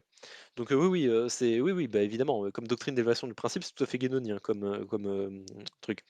Alors Z demande: «Le psychisme en moyenne est-il plus proche de la substance matière ou de l'essence spirituelle?» En fait, ça dépend. C'est-à-dire que tu as le psychisme sanctifié est quand même plus proche de l'essence. Il est assez proche de, comment dire? En fait, tu as différents types d'influences psychiques, dont certaines qui sont justement des véhicules à l'influence spirituelle. De la même manière que dans notre monde, tu as différents objets, bah, tu as des objets, qui sont nuls et tu as des objets qui sont des reliques, tu vois? Et les reliques, pour Guénon, enfin pour quelqu'un comme Guénon, ce sont des véhicules de l'influence spirituelle. Donc mais je dirais qu'en moyenne, surtout à notre époque pour nous, le psychisme est beaucoup plus du côté de la substance. Mais alors, en fait, si tu veux dire en général, bah, pour moi, en général, le psychisme est plutôt du côté de la substance, parce que du coup, on est sorti des états supérieurs de l'être. On est sorti des états angéliques, parce que les anges n'ont pas de corps psychique, hein, justement. C'est pour ça que les anges, n'ont pas de libre c'est en partie pour ça qu'ils n'ont pas de libre arbitre. C'est-à-dire que justement Guénon, il en parle dans certaines de ses lettres, il dit: «Les anges connaissent Dieu à travers un moyen qui n'est pas rationnel». Les anges sont incapables de parler rationnellement parce que la rationalité, ça vient du psychisme, justement. Et d'ailleurs, bah, par exemple, l'aspect rationnel, c'est le reflet le plus fidèle de l'esprit dans le psychisme. Guénon le dit, hein. C'est-à-dire que l'aspect la rationalité, c'est analogue au Saint-Esprit, en fait, dans le monde psychique. Mais en tant que monde psychique, c'est-à-dire que, bon, c'est pas le Saint-Esprit, mais c'est vraiment la partie supérieure du psychique. Donc oui, en fait, tu peux faire différentes classifications. Le psychisme vital, animal, par exemple, et cetera, c'est plutôt du côté de la substance. Mais en général, puisque le psychisme, c'est l'un des états, enfin, comme je disais, c'est pas des états angéliques. À mon avis, c'est quand même plus proche de la substance. Mais tu as des influences psychiques qui sont plutôt, bénéfiques et qui sont plutôt, saintes, en fait. Hem Alors, je suis bien d'accord, c'est le sujet des livres sapientiaux de la Bible, en partie rédigés par Job, David et Salomon, l'idée de s'abandonner aux ordres et aux lois divines comme l'enfant sage qui fait confiance au son père pour s'élever, ne pas suivre ses lois sans cause de souffrance. Oui, oui, bah, Guénon serait d'accord avec ce que tu viens de dire, mon cher Isha. Bah, écoutez, chers amis, si vous n'avez pas d'autres questions, ni d'autres remarques, que vous avez bien compris cette conférence, ce qui serait un miracle, hein, comme quoi les miracles existent, hem, eh bien, je pense qu'on peut s'arrêter là. Je vais attendre de voir, s'il y a d'autres questions. Bravo pour les 2 conférences. Bah, écoute, merci à toi. Merci à toi, merci à toi. Woody dit: «On communique avec les animaux par le psychisme». Je pense pas. Je t'avoue qu'en fait, je sais pas trop. Là, je n'ai que des connaissances assez générales, sur la théorie, du psychisme, hein. Là, si tu veux vraiment creuser le sujet, à mon avis, tu dois peut-être lire du Aristote ou, équivalent. Mais, disons, en tout cas, nos actions sont traduites pour les animaux à travers leur psychisme, quoi. On communique pas, on n'est pas télépathe, quoi. Nos actions sont traduites par leur mental à eux, quoi. Mais non, non, en fait, ça, je dirais que non, on communique pas avec eux par le psychisme parce que si tu veux, encore une fois, on n'est pas télépathe. Mais après, bon, je te dis, moi, j'ai une connaissance assez, limitée de ce qu'est le psychisme. Moi, c'est juste que c'est ce que je c'est ce que j'ai compris en lisant Guénon et en lisant à droite à gauche des auteurs comme Aristote et compagnie. Mais si tu veux, j'ai assez peu lu sur ce sujet en tant que tel. Donc peut-être que je vous ai dit des bêtises. Donc si vous voulez approfondir, je vous invite vraiment à lire des ouvrages traditionnels, comme Aristote, il a écrit un livre qui s'appelle De Anima, enfin qui a été traduit en latin par De Anima, donc qui en français doit avoir été traduit par De l'âme, tu vois, vous savez, genre en mode au sujet de l'âme. Il y a un gros traité sur l'âme, quoi. Euh, Ouais, alors, bah, je regarde sur Wikipédia, c'est une œuvre majeure d'Aristote. Elle traite des principes du vivant et de son mouvement, ainsi que des passions et des moyens de connaissance. Donc, bon, après, encore une fois, bon, je me répète, mais ce n'est pas forcément un sujet que j'ai très approfondi, donc je ne suis pas sûr que je peux te répondre, mais ça m'étonnerait un peu, parce qu'on communique quand même à travers, je veux dire, des choses qui sont physiques avec les animaux, quoi. Tu vois, genre on les caresse, on leur parle, mais tout ça passe à travers un filtre qui est le filtre, de leur mental. Bon. Bon, bah, écoutez, puisqu'il n'y a pas d'autres questions, je vous remercie de votre attention. J'espère que, cette conférence vous sera utile peut-être pour vos propres recherches spirituelles, et vos propres même centres d'intérêt, pour la philosophie. Parce que c'est quand même un gros morceau de philosophie, même si vous croyez pas du tout à ce que je viens de vous dire. Je veux dire manifestement, Aristote, Platon et compagnie, ils y croyaient. Donc, c'est au moins ça sera au moins, utile pour comprendre leurs pensées. Bon. Donc, écoutez, je vais vous souhaiter une bonne soirée, une bonne continuation et peut-être à une autre conférence, mais ce sera pas demain la veille sur Guénon, je pense, pour ma part, parce que c'est quand même assez compliqué, à synthétiser. Bon. Ah, j'ai une dernière question hors sujet. Ah, eh bien, vas-y. Qui est Lalita dans le tantrisme? J'en ai aucune idée. Je ne sais pas, je pense que je ne suis pas un sorcier tantrique d'assez haut niveau pour répondre à cette question, malheureusement.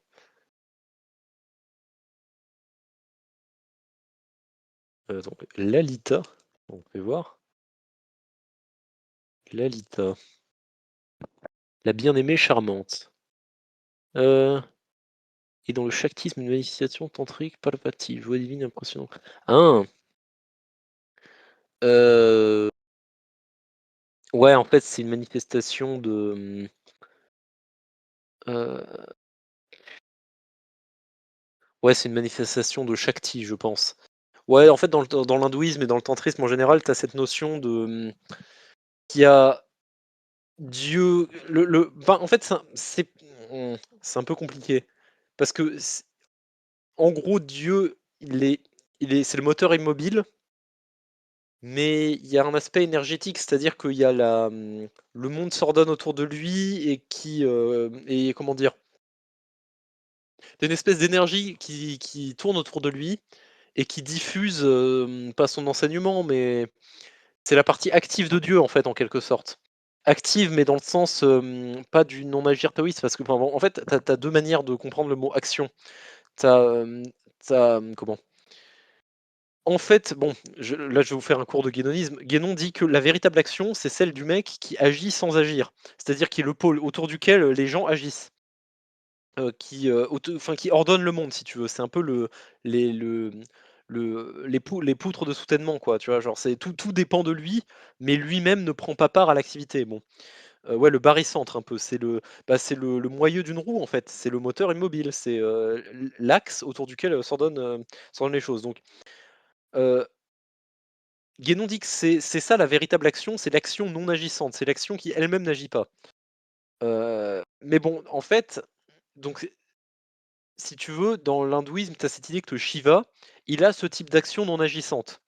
Mais qu'il y a Shakti, qui est son épouse, qui est la version féminine de Shiva en quelque sorte, qui est Dieu en tant qu'action, mais action agissante, on va dire.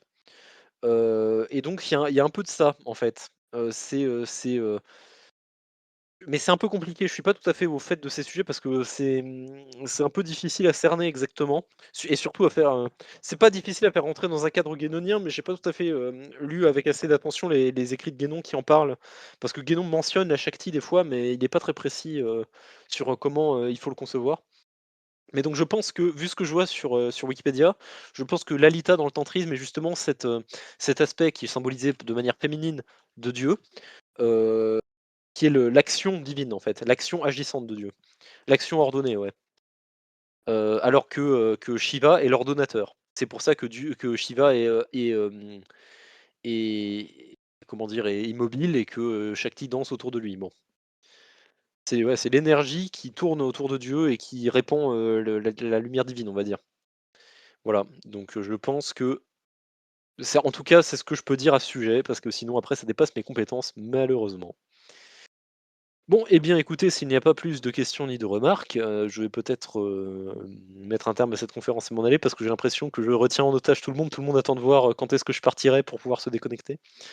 Ce qui est très aimable à vous, je vois que la conférence vous a scotché, vous m'envoyez ravi.